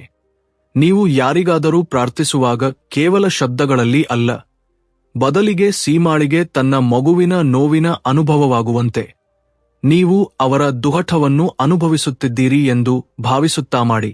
ಹಾಗೆಯೇ ಆ ವ್ಯಕ್ತಿಯ ಪೀಡೆಯನ್ನು ಅನುಭವಿಸಿ ಮತ್ತು ನಂತರ ಪ್ರಾರ್ಥಿಸಿ. ಈ ಸಂವೇದನೆಯು ನಿಮ್ಮ ಪ್ರಾರ್ಥನೆಯನ್ನು ಶಕ್ತಿಯುತವಾಗಿಸುತ್ತದೆ, ಏಕೆಂದರೆ ಅದು ಆಗ ಆತ್ಮದ ಕರುಣೆಯಿಂದ ಹುಟ್ಟುತ್ತದೆ. ಮತ್ತು ಐದನೇ ಸಾಧನೆಯೇ ನಾದಯೋಗ ಪ್ರಾರ್ಥನೆ. ನೀವು ಮಂತ್ರಗಳನ್ನು ಪಠಿಸುವಾಗ, ವಿಶೇಷವಾಗಿ ನನ್ ಅಥವಾ ಸೋ ಹಂನಂತಹ ಮಂತ್ರಗಳನ್ನು, ಅವುಗಳನ್ನು ಕೇವಲ ಉಚ್ಚಾರಣೆಯೆಂದು ಭಾವಿಸಬೇಡಿ. ಅವುಗಳ ಧ್ವನಿ, ಕಂಪನ ಮತ್ತು ದೇಹದೊಳಗೆ ಹರಡುವ ಆ ಸ್ಪಂದನವನ್ನು ಅನುಭವಿಸಿ. ಇದೇ ಧ್ವನಿಯು ನಿಮ್ಮನ್ನು ನಿಧಾನವಾಗಿ ಆ ಬ್ರಹ್ಮಾಂಡದ ಧ್ವನಿಯೊಂದಿಗೆ ಸಂಪರ್ಕಿಸುತ್ತದೆ. ಅಲ್ಲಿ ಪ್ರಾರ್ಥನೆ ಮತ್ತು ಉತ್ತರಗಳು ಒಂದಾಗುತ್ತವೆ. ಈ ಸಾಧನೆಯು ನೋಡಲು ಸಾಮಾನ್ಯವಾಗಿ ಕಾಣುತ್ತದೆ, ಆದರೆ ಇದನ್ನು ನಿಷ್ಠೆ ಮತ್ತು ನಿಯಮಿತವಾಗಿ ಮಾಡಿದಾಗ ಅದು ವ್ಯಕ್ತಿಯನ್ನು ಸಾಧಕನನ್ನಾಗಿ ಮತ್ತು ಸಾಧಕನನ್ನು ಆತ್ಮದ ಆಳಕ್ಕೆ ಕರೆದೊಯ್ಯುತ್ತದೆ. ಆದರೂ ಅನೇಕ ಜನರು ಹೇಳುತ್ತಾರೆ, ನಾನು ಇದೆಲ್ಲವನ್ನೂ ಮಾಡಿದೆ, ಆದರೂ ನನ್ನ ಪ್ರಾರ್ಥನೆಗೆ ಉತ್ತರ ಸಿಗಲಿಲ್ಲ. ಇದಕ್ಕೆ ಕಾರಣವೇನು? ಇಂತಹ ಸಂದರ್ಭದಲ್ಲಿ ಮನಸ್ಸು ನಿರಾಶೆಗೊಳ್ಳುತ್ತದೆ ಮತ್ತು ಕೆಲವೊಮ್ಮೆ ದೇವರ ಅಸ್ತಿತ್ವದ ಬಗ್ಗೆಯೇ ಅನುಮಾನ ಮೂಡಲು ಪ್ರಾರಂಭವಾಗುತ್ತದೆ. ಆದರೆ ದೇವರು ನಿಜವಾಗಿಯೂ ನಮ್ಮ ಮಾತನ್ನು ಕೇಳುವುದಿಲ್ಲವೇ? ಅಥವಾ ಆ ಸಂವಹನವನ್ನು ಅರ್ಥಮಾಡಿಕೊಳ್ಳಲು ನಮಗೆ ಸಾಧ್ಯವಾಗುತ್ತಿಲ್ಲವೇ? ಪ್ರಾರ್ಥನೆಯ ಫಲ ಸಿಗದಿರಲು ದೊಡ್ಡ ಕಾರಣವೆಂದರೆ ಚಂಚಲ ಚಿತ್ತ ಎಂದು ಮಹರ್ಷಿಗಳು ತಿಳಿಸಿದ್ದಾರೆ. ನಾವು ಪ್ರಾರ್ಥನೆ ಮಾಡುವಾಗ ನಮ್ಮ ಹೊರಗಿನ ನಾಲಿಗೆಯು ಏನನ್ನೋ ಹೇಳುತ್ತದೆ, ಆದರೆ ನಮ್ಮ ಒಳಗಿನ ಮನಸ್ಸು ಬೇರೊಂದು ದಿಕ್ಕಿನಲ್ಲಿ ಓಡುತ್ತಿರುತ್ತದೆ. ಇದು ದೀಪವನ್ನು ಹಚ್ಚಲು ಬಯಸಿದಾಗ 4 ಕಡೆಯಿಂದ ಗಾಳಿ ಬೀಸುತ್ತಿರುವಂತೆಯೇ ಇರುತ್ತದೆ. ಜ್ವಾಲೆಯು ಉರಿಯುತ್ತದೆ, ಆದರೆ ಸ್ಥಿರವಾಗಿರಲು ಸಾಧ್ಯವಾಗುವುದಿಲ್ಲ ಮತ್ತು ದೇವರು ಕೇವಲ ಸ್ಥಿರವಾದ ಜ್ವಾಲೆಯನ್ನು ಮಾತ್ರ ನೋಡುತ್ತಾನೆ. ಎರಡನೆಯ ಕಾರಣವೆಂದರೆ ಪ್ರಾರ್ಥನೆಯ ಉದ್ದೇಶವು ಕೇವಲ ಸ್ವಾರ್ಥದಿಂದ ಕೂಡಿರುವುದು. ನಾವು ಕೇವಲ ನಮ್ಮ ಆಸೆಗಳನ್ನು ಪೂರೈಸಿಕೊಳ್ಳಲು ಪ್ರಾರ್ಥಿಸಿದರೆ ಆ ಪ್ರಾರ್ಥನೆಯು ಆಳವಾಗಲು ಸಾಧ್ಯವಿಲ್ಲ. ಆತ್ಮದ ಪ್ರಾರ್ಥನೆಯಲ್ಲಿ ಸಮರ್ಪಣೆ ಇರುತ್ತದೆ, ಕೇವಲ ಬೇಡಿಕೆಯಲ್ಲ. ಹೇ ಪ್ರಭು, ನನಗೆ ಯಾವುದು ಶ್ರೇಷ್ಠವೋ ಅದನ್ನು ನೀಡು.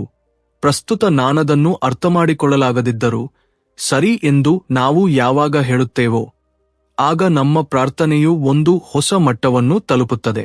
ಮೂರನೇ ಕಾರಣವೆಂದರೆ ಸಮಯದೊಂದಿಗೆ ತಾಳ್ಮೆಯ ಕೊರತೆ.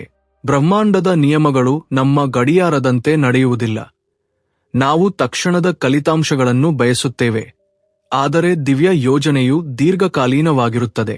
ಕೆಲವೊಮ್ಮೆ ವರ್ಷಗಳ ನಂತರ ನಮಗೆ ಸಿಗುವ ಫಲವು ನಾವು ಬಹಳ ಹಿಂದೆಯೇ ಮಾಡಿದ ಮತ್ತು ಮರೆತು ಹೋದ ಆ ಪ್ರಾರ್ಥನೆಯ ಉತ್ತರವೇ ಆಗಿರುತ್ತದೆ. ನಾಲ್ಕನೇ ಕಾರಣವೆಂದರೆ ವಿರುದ್ಧ ಕರ್ಮಗಳ ಅಡೆತಡೆ.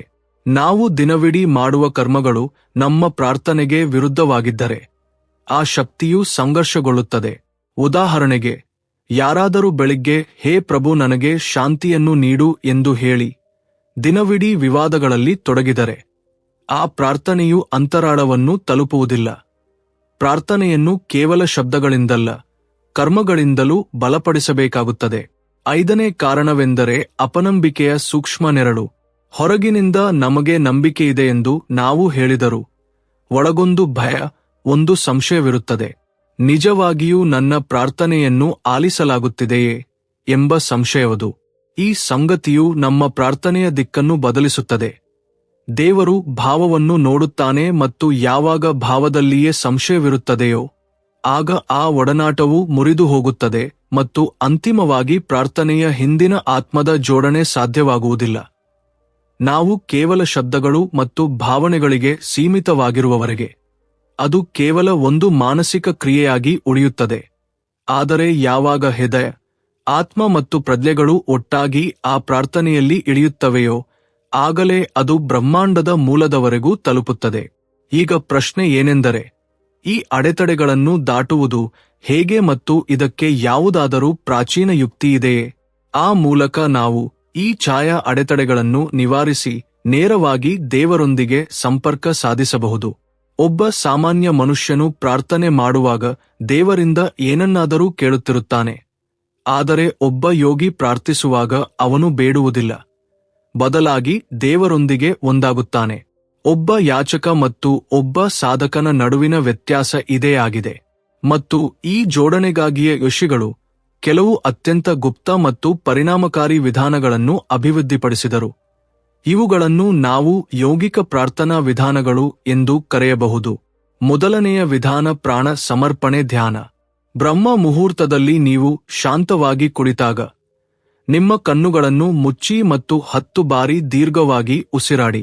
ಪ್ರತಿ ಉಸಿರನ್ನು ತೆಗೆದುಕೊಳ್ಳುವಾಗ ನೀವು ಬ್ರಹ್ಮಾಂಡದಿಂದ ಶಕ್ತಿಯನ್ನು ಪಡೆಯುತ್ತಿದ್ದೀರಿ ಎಂದು ಕಲ್ಪಿಸಿಕೊಳ್ಳಿ ಮತ್ತು ಉಸಿರನ್ನು ಬಿಡುವಾಗ ನಿಮ್ಮ ಎಲ್ಲಾ ಭಯ, ಆಸೆ ಮತ್ತು ಅನುಮಾನಗಳನ್ನು ಹೊರಹಾಕುತ್ತಿದ್ದೀರಿ ಎಂದು ಅನುಭವಿಸಿ. ನೀವು ಈ ಪ್ರಕ್ರಿಯೆಯನ್ನು ಮಾಡುವಾಗ ನಿಮ್ಮ ದೇಹ ಮತ್ತು ಮನಸ್ಸು ಒಂದು ವಿಶೇಷ ಲಯಕ್ಕೆ ಬರುತ್ತವೆ. ಇದನ್ನು ಸತ್ಯ ಸಂಕಲ್ಪ ಲಯ ಎನ್ನಲಾಗುತ್ತದೆ. ಎರಡನೆಯ ವಿಧಾನ ನಾಭಿ ಕೇಂದ್ರ ಪ್ರಾರ್ಥನೆ. ಪ್ರಾಚೀನ ತಂತ್ರ ಗ್ರಂಥಗಳಲ್ಲಿ ಹೇಳಿರುವಂತೆ ಒಬ್ಬ ವ್ಯಕ್ತಿಯು ತನ್ನ ಪ್ರಾರ್ಥನೆಯನ್ನು ನಾಭಿಯ ಬಳಿ ಇರುವ ಮಣಿಪುರ ಚಕ್ರದ ಮೇಲೆ ಕೇಂದ್ರೀಕರಿಸಿದಾಗ ಮತ್ತು ಅಲ್ಲಿಂದಲೇ ಶಬ್ದಗಳನ್ನು ಅನುಭವಿಸಿದಾಗ ಆ ಕಂಪನವು ನೇರವಾಗಿ ಬ್ರಹ್ಮಾಂಡದ ಪ್ರಜ್ಞೆಗೆ ತಲುಪುತ್ತದೆ. ಏಕೆಂದರೆ ಇಲ್ಲಿಂದಲೇ ನಮ್ಮ ಇಚ್ಛಾಶಕ್ತಿ ಮತ್ತು ಶಕ್ತಿಯ ಮೂಲವು ಸಕ್ರಿಯವಾಗುತ್ತದೆ. ನೀವು ಪ್ರಾರ್ಥನೆ ಮಾಡುವಾಗ ನಿಮ್ಮ ಮನಸ್ಸನ್ನು ಆ ಚಕ್ರದ ಮೇಲೆ ಕೇಂದ್ರೀಕರಿಸಿ. ಇದರಿಂದ ನಿಮ್ಮ ಪ್ರಾರ್ಥನೆಯು ಕೇವಲ ಶಬ್ದಗಳಾಗಿ ಉಳಿಯದೆ ಶಕ್ತಿಯಾಗಿ ಬದಲಾಗುತ್ತದೆ. ಮೂರನೆಯ ವಿಧಾನ ತ್ರಿಕಾಲ ಸ್ಮರಣ ಪ್ರಾರ್ಥನೆ. ಇದರರ್ಥ ಭೂತ, ವರ್ತಮಾನ ಮತ್ತು ಭವಿಷ್ಯತ್ತಿನ 3 ಕಾಲಗಳನ್ನು ಒಟ್ಟಿಗೆ ಗಮನದಲ್ಲಿಟ್ಟುಕೊಂಡು ಪ್ರಾರ್ಥಿಸುವುದು. ಉದಾಹರಣೆಗೆ, ಹೇ ಭಗವಂತ, ನನ್ನೊಂದಿಗೆ ಏನೆಲ್ಲ ನಡೆಯಿತೋ ಅದು ನನ್ನ ಕರ್ಮಗಳ ಫಲವಾಗಿತ್ತು ಎಂದು ನನಗೆ ತಿಳಿದಿದೆ. ಈಗ ನಡೆಯುತ್ತಿರುವುದು ನಿನ್ನ ಕೃಪೆ ಮತ್ತು ಮುಂದೆ ನಡೆಯುವುದು ನಿನ್ನ ಸಂಕಲ್ಪದಂತೆಯೇ ಇರುತ್ತದೆ ಎಂದು ನೀವು ಹೇಳಬಹುದು. ಒಬ್ಬ ಸಾಧಕನು ಈ ಭಾವದಲ್ಲಿ ಪ್ರಾರ್ಥಿಸಿದಾಗ ಅವನು ದೇವರನ್ನು ತನ್ನ ಸಂಪೂರ್ಣ ಕಾಲಕ್ಕೆ ಆಹ್ವಾನಿಸುತ್ತಾನೆ ಮತ್ತು ಆಗ ದೇವರು ಕೇವಲ ಕೇಳಿಸಿಕೊಳ್ಳುವುದಿಲ್ಲ, ಜೊತೆಗೆ ನಡೆಯಲು ಪ್ರಾರಂಭಿಸುತ್ತಾನೆ. ನಾಲ್ಕನೆಯ ವಿಧಾನವೆಂದರೆ ಸ್ವರ ಯೋಗಿಕ ಪ್ರಾರ್ಥನೆ. ಇದರಲ್ಲಿ ನೀವು ನಿಮ್ಮ ಬಲ ಮತ್ತು ಎಡ ಮೂಗುಗಳ ಹರಿವನ್ನು ಗುರುತಿಸುತ್ತೀರಿ ಮತ್ತು ಅದಕ್ಕನುಗುಣವಾಗಿ ಪ್ರಾರ್ಥಿಸುತ್ತೀರಿ.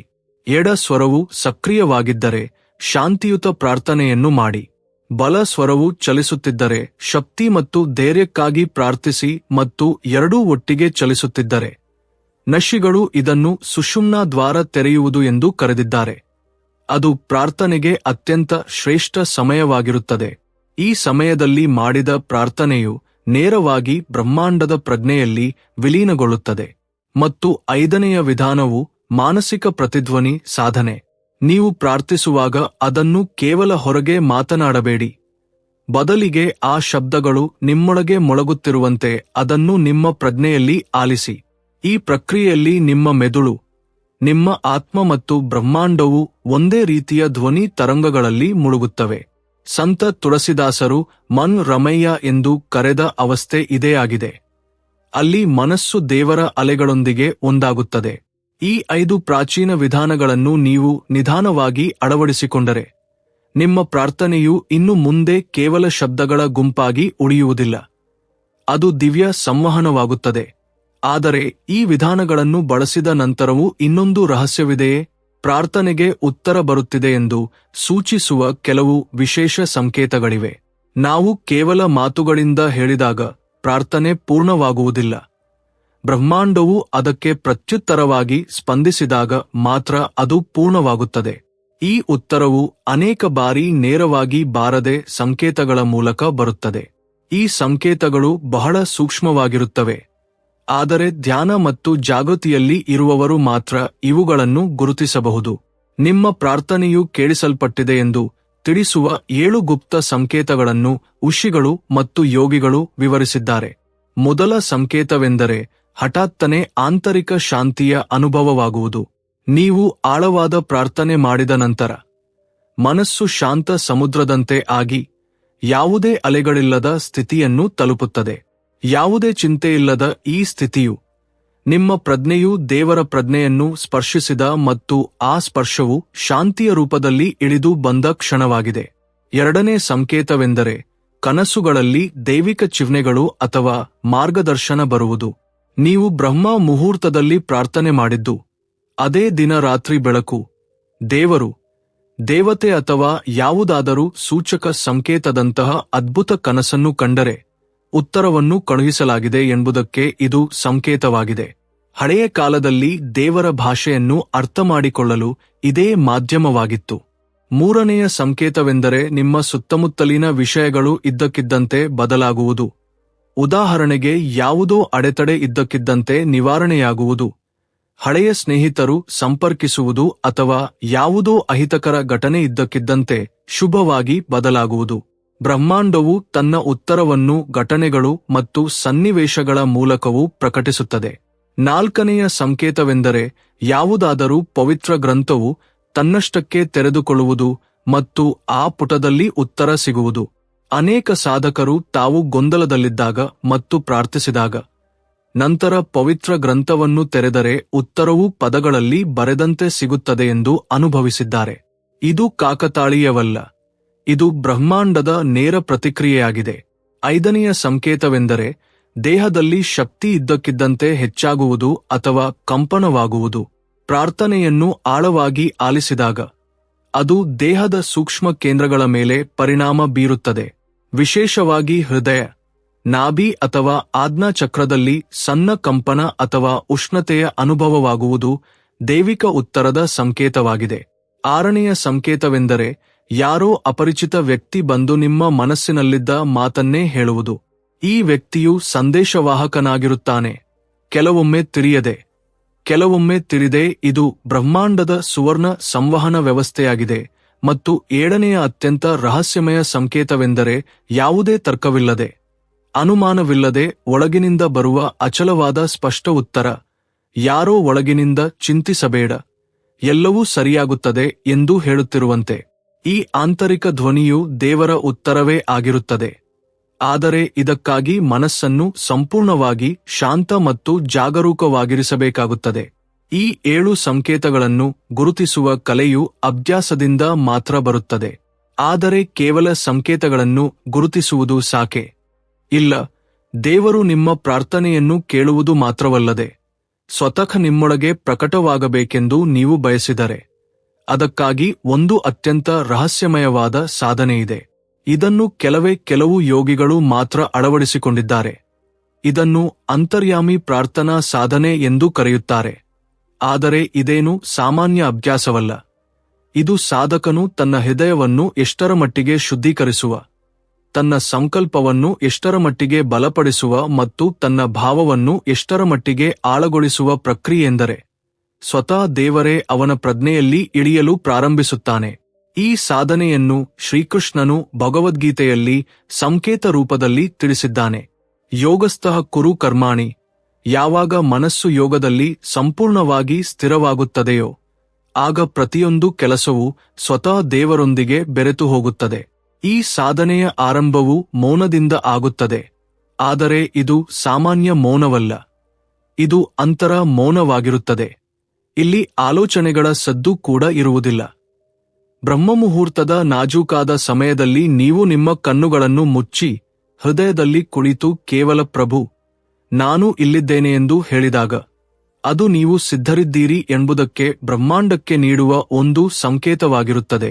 ಈಗ ಸಾಧನೆಯ ಮುಂದಿನ ಹಂತವೇ ಪ್ರಾಣ ಸಂವೇದನೆ, ಅಂದರೆ ನಿಮ್ಮ ಉಸಿರಾಟದ ಮೇಲೆ ಗಮನ ಹರಿಸುವುದು. ಆದರೆ ಇದು ಕೇವಲ ಉಸಿರನ್ನು ನೋಡುವುದಕ್ಕಲ್ಲ, ಬದಲಾಗಿ ಉಸಿರು ಒಳಗೆ ಹೋಗುವಾಗ ಯಾವ ಕ್ಷಣದಲ್ಲಿ ಜೀವಶಕ್ತಿಯು ನಿಮ್ಮೊಳಗೆ ಪ್ರವೇಶಿಸುತ್ತಿದೆ ಎಂಬುದನ್ನು ಅನುಭವಿಸುವುದಕ್ಕಾಗಿ. ಯಾವಾಗ ಈ ಅನುಭವವು ಆಳವಾಗುತ್ತದೆಯೋ ಆಗ ಇದ್ದಕ್ಕಿದ್ದಂತೆ ಉಸಿರು ಕೇವಲ ಗಾಳಿಯಲ್ಲ, ಬದಲಾಗಿ ಅದು ದೇವರ ದೈವಿಕ ಸ್ಪರ್ಶ ಎಂಬಂತೆ ಭಾಸವಾಗಪಡುತ್ತದೆ. ಈಗ 3ನೇ ಹಂತದಲ್ಲಿ ಪ್ರಾರ್ಥನೆಯ ಕಂಪನ ಬರುತ್ತದೆ. ನೀವು ಸಂಪೂರ್ಣ ಏಕಾಗ್ರತೆಯಿಂದ ಒಂದೇ ಪ್ರಾರ್ಥನೆಯನ್ನು ಮನಸ್ಸಿನಲ್ಲಿ ಪುನರಾವರ್ತಿಸುತ್ತೀರಿ. ಉದಾಹರಣೆಗೆ, ಹೇ ಪ್ರಭು, ನನ್ನನ್ನು ಅರಿತುಕೋ, ನನ್ನನ್ನು ಸ್ವೀಕರಿಸು, ನನ್ನನ್ನು ನಿನ್ನೊಳಗೆ ಕರೆದುಕೋ. ಆದ್ದರಿಂದ ನಿಧಾನವಾಗಿ ಈ ಕಂಪನವು ನಿಮ್ಮ ಇಡೀ ದೇಹದಲ್ಲಿ ಹರಡಲು ಪ್ರಾರಂಭಿಸುತ್ತದೆ ಮತ್ತು ಇಲ್ಲಿಂದ ಆ ನಿಗೂಢ ಸ್ಥಿತಿಯು ಪ್ರಾರಂಭವಾಗುತ್ತದೆ. ಅಲ್ಲಿ ಶಬ್ದಗಳ ಅವಶ್ಯಕತೆ ಕೊನೆಗೊಳ್ಳುತ್ತದೆ. ಈಗ ಕೇವಲ ಭಾವವು ಉಳಿಯುತ್ತದೆ. ಆ ಭಾವದಲ್ಲಿ ಮುಳುಗಿದ ಸಾಧಕನಿಗೆ ಕೆಲವೊಮ್ಮೆ ದೇಹದ ಇರುವಿಕೆಯೂ ನೆನಪಿರುವುದಿಲ್ಲ.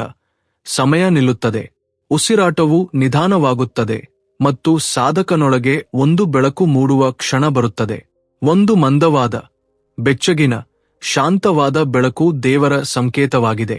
ಅಲ್ಲಿಯೇ ಅಂತರ್ಯಾಮಿಯ ಉಪಸ್ಥಿತಿಯಿರುತ್ತದೆ ಮತ್ತು ಇದೇ ಅವಸ್ಥೆಯಿಂದ ಸಾಧಕನಲ್ಲಿ ಬದಲಾವಣೆ ಪ್ರಾರಂಭವಾಗುತ್ತದೆ. ಅವನ ಮುಖವು ಶಾಂತವಾಗುತ್ತದೆ, ಮಾತಿನಲ್ಲಿ ಪ್ರೀತಿ ಇಳಿದು ಬರುತ್ತದೆ ಮತ್ತು ಅತ್ಯಂತ ಮುಖ್ಯವಾಗಿ ಅವನ ಕರ್ಮಗಳು ಈಗ ಅವನದಾಗಿ ಉಳಿಯುವುದಿಲ್ಲ. ಬದಲಾಗಿ ನಾವು ದೇವರು ಎಂದು ಕರೆಯುವ ಆ ಶಕ್ತಿಯ ಮೂಲಕ ನಡೆಯಲಾರಂಭಿಸುತ್ತವೆ. ಆದರೆ ಈ ಸ್ಥಿತಿ ಶಾಶ್ವತವಾಗಿರುತ್ತದೆಯೇ? ಇಲ್ಲ. ನಾವು ಅದನ್ನು ಸಾಧನೆಯಿಂದ ಪೋಷಿಸದಿದ್ದರೆ ಅದು ಉಳಿಯುವುದಿಲ್ಲ. ಮತ್ತು ಇದಕ್ಕಾಗಿ ತ್ರಿಕಾಲ ಪ್ರಾರ್ಥನಾ ಪದ್ಧತಿ ಎಂದು ಕರೆಯಲ್ಪಡುವ ಅತ್ಯಂತ ಪ್ರಾಚೀನ ವಿಧಾನವೊಂದಿದೆ. ತ್ರಿಕಾಲ ಪ್ರಾರ್ಥನಾ ಪದ್ಧತಿಯು ಕೇವಲ ಒಂದು ಅಭ್ಯಾಸವಲ್ಲ, ಬದಲಾಗಿ ಒಂದು ಜೀವನ ಶೈಲಿಯಾಗಿದೆ. ಇದು ದಿನದ 3 ನಿರ್ದಿಷ್ಟ ಸಮಯಗಳಾದ ಬೆಳಿಗ್ಗೆ, ಮಧ್ಯಾಹ್ನ ಮತ್ತು ರಾತ್ರಿಯನ್ನು ದೇವರೊಂದಿಗೆ ಸಂಪರ್ಕಿಸಲು ಆರಿಸಲಾದ ಮಾರ್ಗವಾಗಿದೆ. ಋಷಿಮುನಿಗಳು ಇದನ್ನು ಅಳವಡಿಸಿಕೊಳ್ಳಲು ಕಾರಣವೇನೆಂದರೆ ಈ 3 ಸಮಯಗಳಲ್ಲಿ ಬ್ರಹ್ಮಾಂಡದ ಶಕ್ತಿಯು ವಿಶೇಷವಾಗಿ ಸಕ್ರಿಯವಾಗಿರುತ್ತದೆ. ಹೇಗೆ ಉಬ್ಬರವಿಳಿತದ ಸಮಯದಲ್ಲಿ ಸಾಗರದ ಅಲೆಗಳು ತೀವ್ರವಾಗಿರುತ್ತವೆಯೋ ಹಾಗೆಯೇ ಈ 3 ಸಮಯಗಳಲ್ಲಿ ಪ್ರಜ್ಞೆಯ ತರಂಗಗಳು ವಿಶೇಷವಾಗಿ ಸಕ್ರಿಯವಾಗಿರುತ್ತವೆ. 3 ಸಮಯಗಳಲ್ಲಿ ದೇವರನ್ನು ತಲುಪುವುದು ಸರಳವಾಗುತ್ತದೆ. ಬೆಳಗಿನ ಪ್ರಾರ್ಥನೆ ಅಂದರೆ ಬ್ರಹ್ಮಮುಹೂರ್ತವು ಇಡೀ ಪ್ರಕೃತಿಯು ದಿವ್ಯ ಮೌನದಲ್ಲಿರುವ ಸಮಯವಾಗಿದೆ. ಈ ಸಮಯದಲ್ಲಿ ಮಾಡಿದ ಪ್ರಾರ್ಥನೆಯು ಅತ್ಯಂತ ಪರಿಶುದ್ಧವಾಗಿರುತ್ತದೆ, ಏಕೆಂದರೆ ಮನಸ್ಸು ಇನ್ನೂ ಪ್ರಪಂಚದ ಪ್ರಭಾವಕ್ಕೆ ಒಳಗಾಗಿರುವುದಿಲ್ಲ. ನೀವು ಈ ಸಮಯದಲ್ಲಿ ಮೌನವಾಗಿ ಕೇವಲ ಒಂದೇ ಮಾತನ್ನು ಹೇಳಿದರೆ, ಹೇ ಪ್ರಭು, ನಾನು ಇಂದು ನಿನ್ನನ್ನು ನನ್ನೊಂದಿಗೆ ಬಯಸುತ್ತೇನೆ, ಆಗ ಈ ಸಂಕಲ್ಪವು ಇಡೀ ದಿನದ ಪ್ರಜ್ಞೆಯನ್ನು ದೈವತ್ವದಿಂದ ತುಂಬುತ್ತದೆ. ಮಧ್ಯಾಹ್ನದ ಪ್ರಾರ್ಥನೆ, ಇದನ್ನು ಮಧ್ಯಾಹ್ನ ಸಂಕಲ್ಪ ಎಂದು ಕರೆಯಲಾಗುತ್ತದೆ. ಮನಸ್ಸು ದಿನದ ಕೆಲಸಗಳಲ್ಲಿ ಹೆಚ್ಚು ನಿರತವಾಗಿರುವಾಗ ಮಾಡಲಾಗುತ್ತದೆ. ಇದೇ ಸಮಯದಲ್ಲಿ ನಾವು ದೇವರನ್ನು ಹೆಚ್ಚು ಮರೆಯುತ್ತೇವೆ. ಆದ್ದರಿಂದ ಈ ಸಮಯದಲ್ಲಿ ಕೇವಲ 2 ನಿಮಿಷಗಳ ಕಾಲ ನಾವು ನಮ್ಮ ಕಣ್ಣುಗಳನ್ನು ಮುಚ್ಚಿ ಮತ್ತು ನಮ್ಮ ಒಳಗಿನಿಂದ ನಾನು ಏನೇ ಮಾಡುತ್ತಿದ್ದರೂ ನಿನಗಾಗಿ ಮಾಡುತ್ತಿದ್ದೇನೆ ಎಂಬ ಭಾವವನ್ನು ಮೂಡಿಸಿದರೆ ಅದು ಕರ್ಮವನ್ನು ಸಾಧನೆಯನ್ನಾಗಿ ಬದಲಾಯಿಸುತ್ತದೆ. ರಾತ್ರಿಯ ಪ್ರಾರ್ಥನೆಯು ದಿನದ ಪ್ರಯಾಣದ ಅಂತಿಮ ಹಂತವಾಗಿದ್ದು ಆತ್ಮವು ತನ್ನ ಶಾಶ್ವತ ಮನೆಗೆ ಮರಳುವ ಕ್ಷಣವಾಗಿದೆ. ಈ ಸಮಯದಲ್ಲಿ ಮಾಡಿದ ಪ್ರಾರ್ಥನೆಯು ಅತ್ಯಂತ ಭಾವಪೂರ್ಣವಾಗಿರುತ್ತದೆ. ನೀವು ಕೇವಲ ಇಷ್ಟನ್ನು ಹೇಳಿ, ಪ್ರಭು, ದಿನವಿಡೀ ನಾನು ಎಷ್ಟು ಕುಸಿದೆ, ಆದರೂ ನೀವು ನನ್ನನ್ನು ಹಿಡಿದಿಟ್ಟುಕೊಂಡಿರಿ, ಮತ್ತು ನಂತರ ಹೃದಯದಿಂದ ಕೃತಜ್ಞತೆಯನ್ನು ವ್ಯಕ್ತಪಡಿಸಿದರೆ ಈ ಪ್ರಾರ್ಥನೆಯು ನಿದ್ರೆಯನ್ನು ಧ್ಯಾನವನ್ನಾಗಿ ಬದಲಾಯಿಸುತ್ತದೆ. ಈ 3 ಪ್ರಾರ್ಥನೆಗಳಲ್ಲಿ ಒಂದು ರಹಸ್ಯವಿದೆ. ಅದೇನೆಂದರೆ ಇವುಗಳಲ್ಲಿ ಯಾವುದೇ ಆಡಂಬರವಿಲ್ಲ, ಯಾವುದೇ ವಿಶೇಷ ಭಂಗಿ ಬೇಕಿಲ್ಲ, ಅಥವಾ ಯಾವುದೇ ವಿಶೇಷ ಸ್ಥಳವೂ ಬೇಕಿಲ್ಲ. ಕೇವಲ ಮನಸ್ಸು ಮತ್ತು ಅದರಲ್ಲಿ ಸತ್ಯವಿದ್ದರೆ ಸಾಕು. ಈ ತ್ರಿಕಾಲ ಪದ್ಧತಿಯು ನಿಮ್ಮೊಳಗೆ ಒಂದು ಶಕ್ತಿಯನ್ನು ಜಾಗೃತಗೊಳಿಸುತ್ತದೆ. ಅದು ನಿಮ್ಮ ಪ್ರಜ್ಞೆಯನ್ನು ನಿಧಾನವಾಗಿ ದೈವತ್ವ ಮಾತ್ರ ಉಳಿಯುವ ಮಟ್ಟಕ್ಕೆ ಕೊಂಡೊಯ್ಯುತ್ತದೆ. ಆದರೆ ಕೇವಲ ಈ ಪದ್ಧತಿ ಮಾತ್ರ ಸಾಕೆ?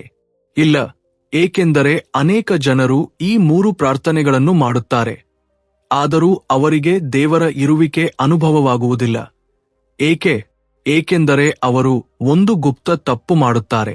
ಎಷ್ಟೇ ಪ್ರಾಮಾಣಿಕವಾಗಿ ಪ್ರಾರ್ಥನೆ ಮಾಡುತ್ತಿದ್ದರೂ ಸಾಧಕನನ್ನು ದೇವರಿಂದ ದೂರವಿಡುವಂತಹ ತಪ್ಪು ಅದು.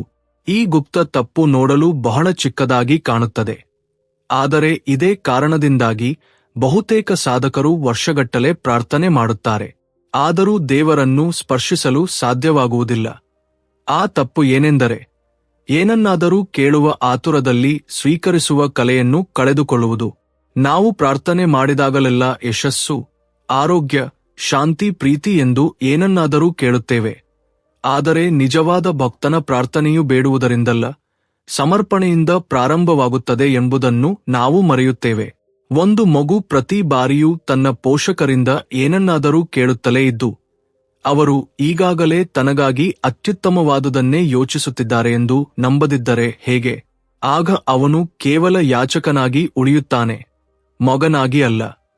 ನಾವು ಕೇವಲ ಬೇಡಿಕೊಳ್ಳಲು ಮಾತ್ರವಲ್ಲದೆ ಆಲಿಸಲು ಸಹ ಕುಳಿತಾಗ ಪ್ರಾರ್ಥನೆಯಲ್ಲಿ ನಿಜವಾದ ಶಕ್ತಿ ಬರುತ್ತದೆ. ಹೆಚ್ಚಿನ ಜನರು ದೇವರೊಂದಿಗೆ ಮಾತನಾಡುತ್ತಾರೆ, ಆದರೆ ಆತನ ಮಾತನ್ನು ಕೇಳುವುದಿಲ್ಲ. ನೀವು ಪ್ರತಿ ಬಾರಿಯೂ ಕೇವಲ ದೇವರೇ ಇದನ್ನು ಕೊಡು, ಅದನ್ನು ಕೊಡು ಎಂದು ಹೇಳುತ್ತಾ ಹೋದರೆ ಅದು ಅತಿದೊಡ್ಡ ತಪ್ಪು. ಮತ್ತು ಎಂದಿಗೂ ಶಾಂತವಾಗಿ ದೇವರೇ, ನೀವು ನನ್ನಿಂದ ಏನು ಬಯಸುತ್ತೀರಿ ಎಂದು ಕೇಳುವುದಿಲ್ಲ. ಆಗ ಆ ಸಂಬಂಧವು ಏಕಪಕ್ಷೀಯವಾಗುತ್ತದೆ.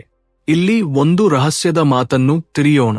ಪ್ರಾರ್ಥನೆಯ ಅತ್ಯಂತ ಶಕ್ತಿಯುತ ರೂಪವು ಮಾತನಾಡುವುದಲ್ಲ, ಬದಲಾಗಿ ನೀವು ಸಂಪೂರ್ಣ ಶ್ರದ್ಧೆಯಿಂದ ಮೌನವಾಗಿ ನಿಮ್ಮೊಳಗೆ ಏಳುವ ಪ್ರತಿಯೊಂದು ಭಾವನೆಯನ್ನು ಯಾವುದೇ ಹಸ್ತಕ್ಷೇಪವಿಲ್ಲದೆ ಅನುಭವಿಸುವುದಾಗಿದೆ.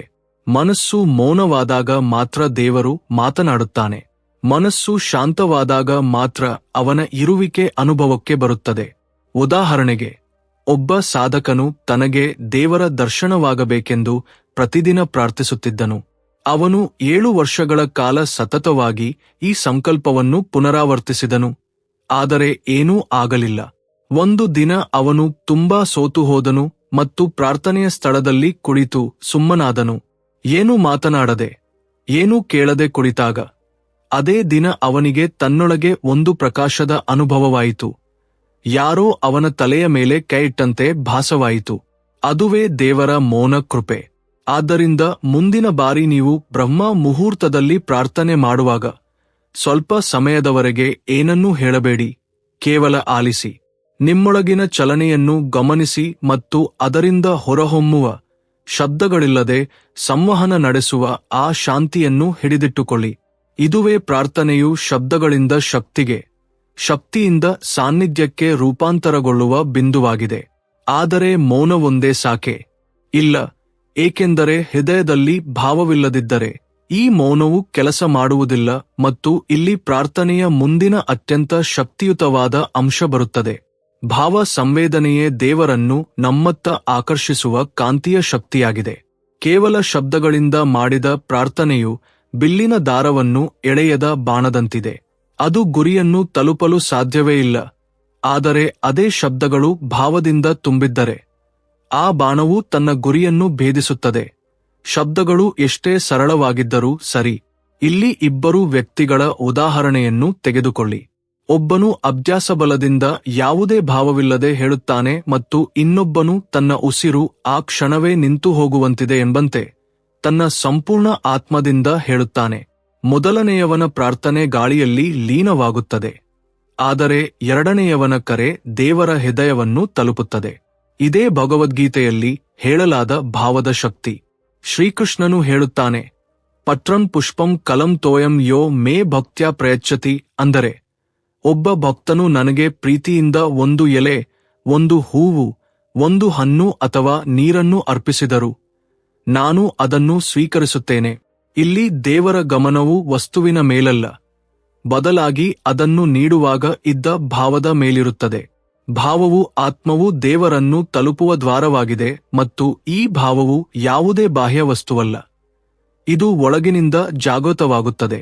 ಯಾವಾಗ ನೀವು ನಿಮ್ಮ ಮನಸ್ಸಿನ ಪದರಗಳನ್ನು ತೆಗೆದುಹಾಕಿ ಕೇವಲ ಸತ್ಯದೊಂದಿಗೆ ನಿಲ್ಲುತ್ತೀರೋ, ಯಾವಾಗ ನೀವು ನಿಮ್ಮ ಅಹಂಕಾರವನ್ನು ಕೆಳಗಿಟ್ಟು ನಾನು ಏನೂ ಅಲ್ಲ, ಎಲ್ಲವೂ ನೀವೇ ಎಂದು ಒಪ್ಪಿಕೊಳ್ಳುತ್ತೀರೋ, ಆಗ ಭಾವ ಮೂಡುತ್ತದೆ. ಈಗ ಭಾವವನ್ನು ಜಾಗೃತಗೊಳಿಸಲು ಏನು ಮಾಡಬೇಕು ಎಂಬುದನ್ನು ತಿಳಿದುಕೊಳ್ಳುವುದು ಅತ್ಯಂತ ಅವಶ್ಯಕವಾಗಿದೆ. ಇದು ಯಾವುದಾದರೂ ಸಾಧನೆಯಿಂದ ಜಾಗೃತವಾಗುತ್ತದೆಯೇ ಅಥವಾ ಕೇವಲ ಜೀವನದ ಘಟನೆಗಳಿಂದ ಮಾತ್ರ ಬರುತ್ತದೆಯೇ? ಭಾವದ ಅನುಭೂತಿಯನ್ನು ಬಲಪಡಿಸಲು ಯಾವುದಾದರೂ ನಿರ್ದಿಷ್ಟ ವಿಧಾನವಿದೆಯೇ? ಭಾವವು ಯಾವುದೇ ಕಾಕತಾಳೀಯವಲ್ಲ, ಇದೊಂದು ಅಭ್ಯಾಸ.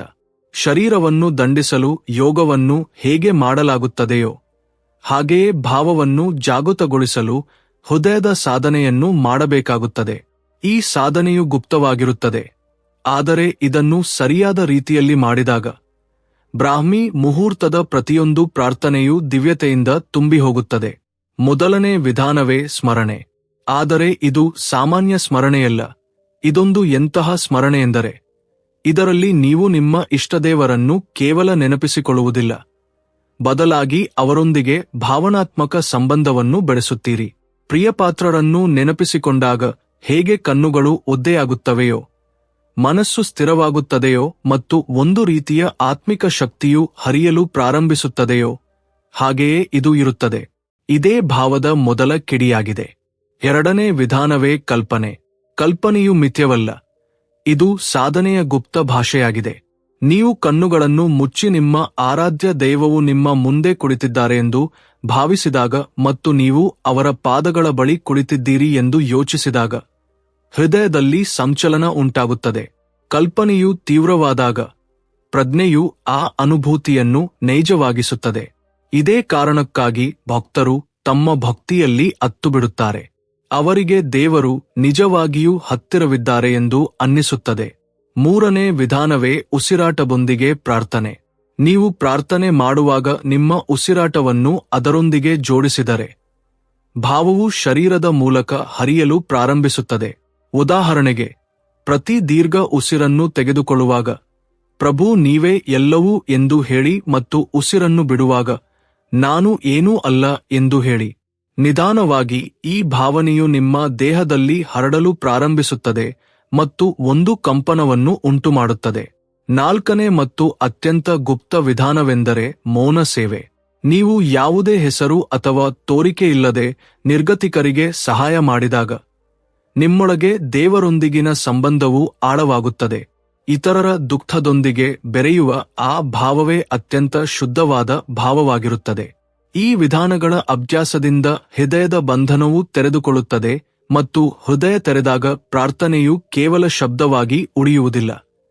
ಅದು ಬ್ರಹ್ಮಾಂಡದ ಕರೆಯಾಗುತ್ತದೆ ಮತ್ತು ಈ ಕರೆಯು ಎಷ್ಟು ತೀವ್ರವಾಗಿರುತ್ತದೆ ಎಂದರೆ ದೇವರು ಅದನ್ನು ನಿರ್ಲಕ್ಷಿಸಲು ಸಾಧ್ಯವಿಲ್ಲ. ಆದರೆ ಇದೆಲ್ಲವೂ ಸಾಕೆ. ಭಾವವಿದ್ದರೂ, ವಿದ್ಯೆಗಳಿದ್ದರೂ ಕೆಲವೊಮ್ಮೆ ಪ್ರಾರ್ಥನೆಯು ಏಕೆ ಅಪೂರ್ಣವಾಗಿ ಉಳಿಯುತ್ತದೆ? ಏಕೆ? ಕೆಲವು ಸಾಧಕರ ಪ್ರಾರ್ಥನೆಗಳು ತಕ್ಷಣ ಫಲ ನೀಡುತ್ತವೆ ಮತ್ತು ಕೆಲವರು ವರ್ಷಗಟ್ಟಲೆ ಕಾಯುತ್ತಾರೆ. ಇದು ಪ್ರತಿಯೊಬ್ಬ ಸಾಧಕನ ಒಳಗೂ ಎಂದಾದರೂ ಒಮ್ಮೆ ಏಳುವ ಪ್ರಶ್ನೆಯಾಗಿದೆ. ದೇವರು ಪಕ್ಷಪಾತಿಯೇ?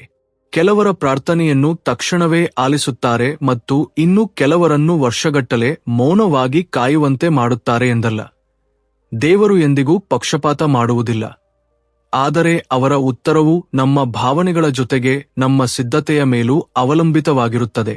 ಊಹಿಸಿಕೊಳ್ಳಿ, ನೀವು ಬೀಜವನ್ನು ಬಿತ್ತುತ್ತೀರಿ ಮತ್ತು ಅದೇ ದಿನ ಫಲವನ್ನು ನಿರೀಕ್ಷಿಸುತ್ತೀರಿ. ಇದು ಸಾಧ್ಯವೇ?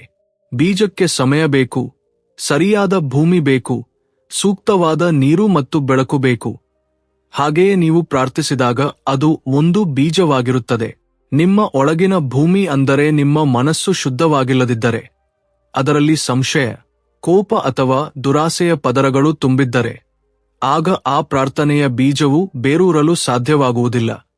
ಈಗ ಇನ್ನೊಂದೆಡೆ, ಒಬ್ಬ ವ್ಯಕ್ತಿಯು ವರ್ಷಗಳಿಂದ ಸಾಧನೆ ಮಾಡುತ್ತಿರುವಾಗ, ತನ್ನ ಜೀವನದಲ್ಲಿ ಪ್ರಾಮಾಣಿಕತೆ, ಸೇವೆ ಮತ್ತು ಪ್ರೀತಿಯ ಮೌಲ್ಯಗಳನ್ನು ಅಳವಡಿಸಿಕೊಂಡು ಬದುಕುತ್ತಿರುವಾಗ, ಅವನ ಹೃದಯವು ಮೊದಲೇ ಸಿದ್ಧವಾಗಿರುತ್ತದೆ. ಅವನ ಪ್ರತಿಯೊಂದು ಪ್ರಾರ್ಥನೆಯು ಆ ಫಲವತ್ತಾದ ಭೂಮಿಯಲ್ಲಿ ಬಿತ್ತಲ್ಪಡುತ್ತದೆ. ಅಲ್ಲಿ ಫಲಗಳು ಬೇಗನೆ ಬರುತ್ತವೆ.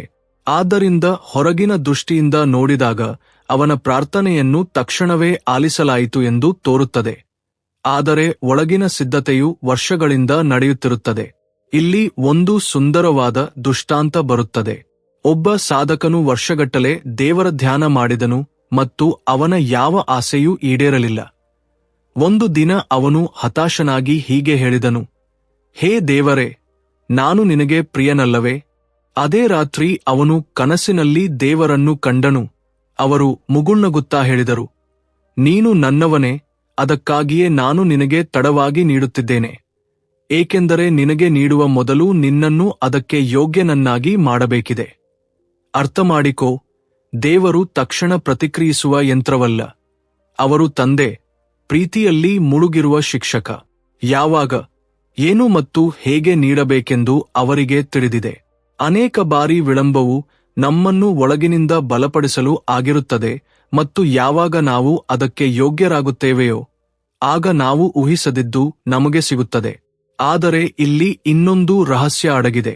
ಕೆಲವು ಪ್ರಾರ್ಥನೆಗಳು ಎಂತಿರುತ್ತವೆ ಎಂದರೆ ಅವುಗಳನ್ನು ಹೇಳದೆಯೇ ಬ್ರಹ್ಮಾಂಡವು ಗ್ರಹಿಸುತ್ತದೆ. ಏಕೆಂದರೆ ಅವು ಕೇವಲ ಭಾವನೆಯಿಂದಲ್ಲ, ಸಮರ್ಪಣಾ ಮನೋಭಾವದಿಂದ ಮಾಡಲ್ಪಟ್ಟಿರುತ್ತವೆ. ಮತ್ತು ಸಮರ್ಪಣೆಯ ಅರ್ಥವೇನು? ಇದು ಕೇವಲ ಶಬ್ದಗಳೇ ಅಥವಾ ಇದೊಂದು ಜೀವಂತ ಅನುಭವವೇ? ಸಮರ್ಪಣೆ ಎಂದರೆ ಸೋಲಲ್ಲ, ಇದು ಅತ್ಯುನ್ನತ ಗೆಲುವು. ಇದು ಸಾಧಕನು ತನ್ನನ್ನು ತಾನು ದೇವರ ಪಾದಗಳಲ್ಲಿ, ನದಿಯು ಸಮುದ್ರದಲ್ಲಿ ಲೀನವಾಗುವಂತೆ ಬಿಟ್ಟುಕೊಡುವ ಸ್ಥಿತಿಯಾಗಿದೆ. ಹಿಂತಿರುಗದೆ, ದಿಕ್ಕನ್ನು ಕೇಳದೆ. ಸಮರ್ಪಣೆಯ ಅರ್ಥ, ಈಗ ನಾನಲ್ಲ, ಈಗ ಕೇವಲ ನೀನು. ನಾವು ಪ್ರಾರ್ಥಿಸುವಾಗ ಸಾಮಾನ್ಯವಾಗಿ ನಮ್ಮೊಳಗೆ ಎರಡು ವಿಷಯಗಳು ನಡೆಯುತ್ತಿರುತ್ತವೆ. ಒಂದೆಡೆ ಆಸೆ ಮತ್ತು ಇನ್ನೊಂದೆಡೆ ಭಯ. ನಮ್ಮ ಮಾತು ಈಡೇರಬೇಕೆಂದು ನಾವು ಬಯಸುತ್ತೇವೆ, ಆದರೆ ಅದು ಈಡೇರದಿದ್ದರೆ ಏನು ಎಂದು ನಾವು ಹೆದರುತ್ತೇವೆ. ಇದೇ ಪ್ರಾರ್ಥನೆಯ ಶಕ್ತಿಯನ್ನು ಕುಗ್ಗಿಸುತ್ತದೆ. ಆದರೆ ಯಾವಾಗ ಸಮರ್ಪಣೆ ಇರುತ್ತದೆಯೋ ಆಗ ಸಾಧಕನು ಕೇವಲ ಹೀಗೆ ಹೇಳುತ್ತಾನೆ, ಹೇ ಪ್ರಭು, ನಿನಗೆ ಯಾವುದು ಸರಿ ಎನಿಸುತ್ತದೋ ಅದನ್ನೇ ಮಾಡು, ನಾನು ಕೇವಲ ನಿನ್ನವನು. ಮತ್ತು ಈ ಕ್ಷಣದಿಂದ ಪ್ರಾರ್ಥನೆಯು ಕೇವಲ ನಮ್ಮದಾಗಿ ಉಳಿಯುವುದಿಲ್ಲ, ಅದು ದೇವರ ಯೋಜನೆಯ ಒಂದು ಭಾಗವಾಗುತ್ತದೆ. ಇದೇ ಆ ರಹಸ್ಯ.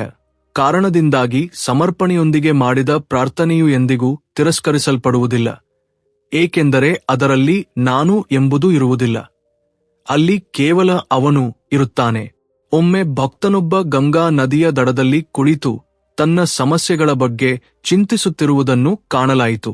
ಒಬ್ಬ ಸಂತರು ಹತ್ತಿರ ಬಂದು ಹೇಳಿದರು, ನೀನು ಪ್ರಾರ್ಥನೆ ಮಾಡಿದೆಯಾ?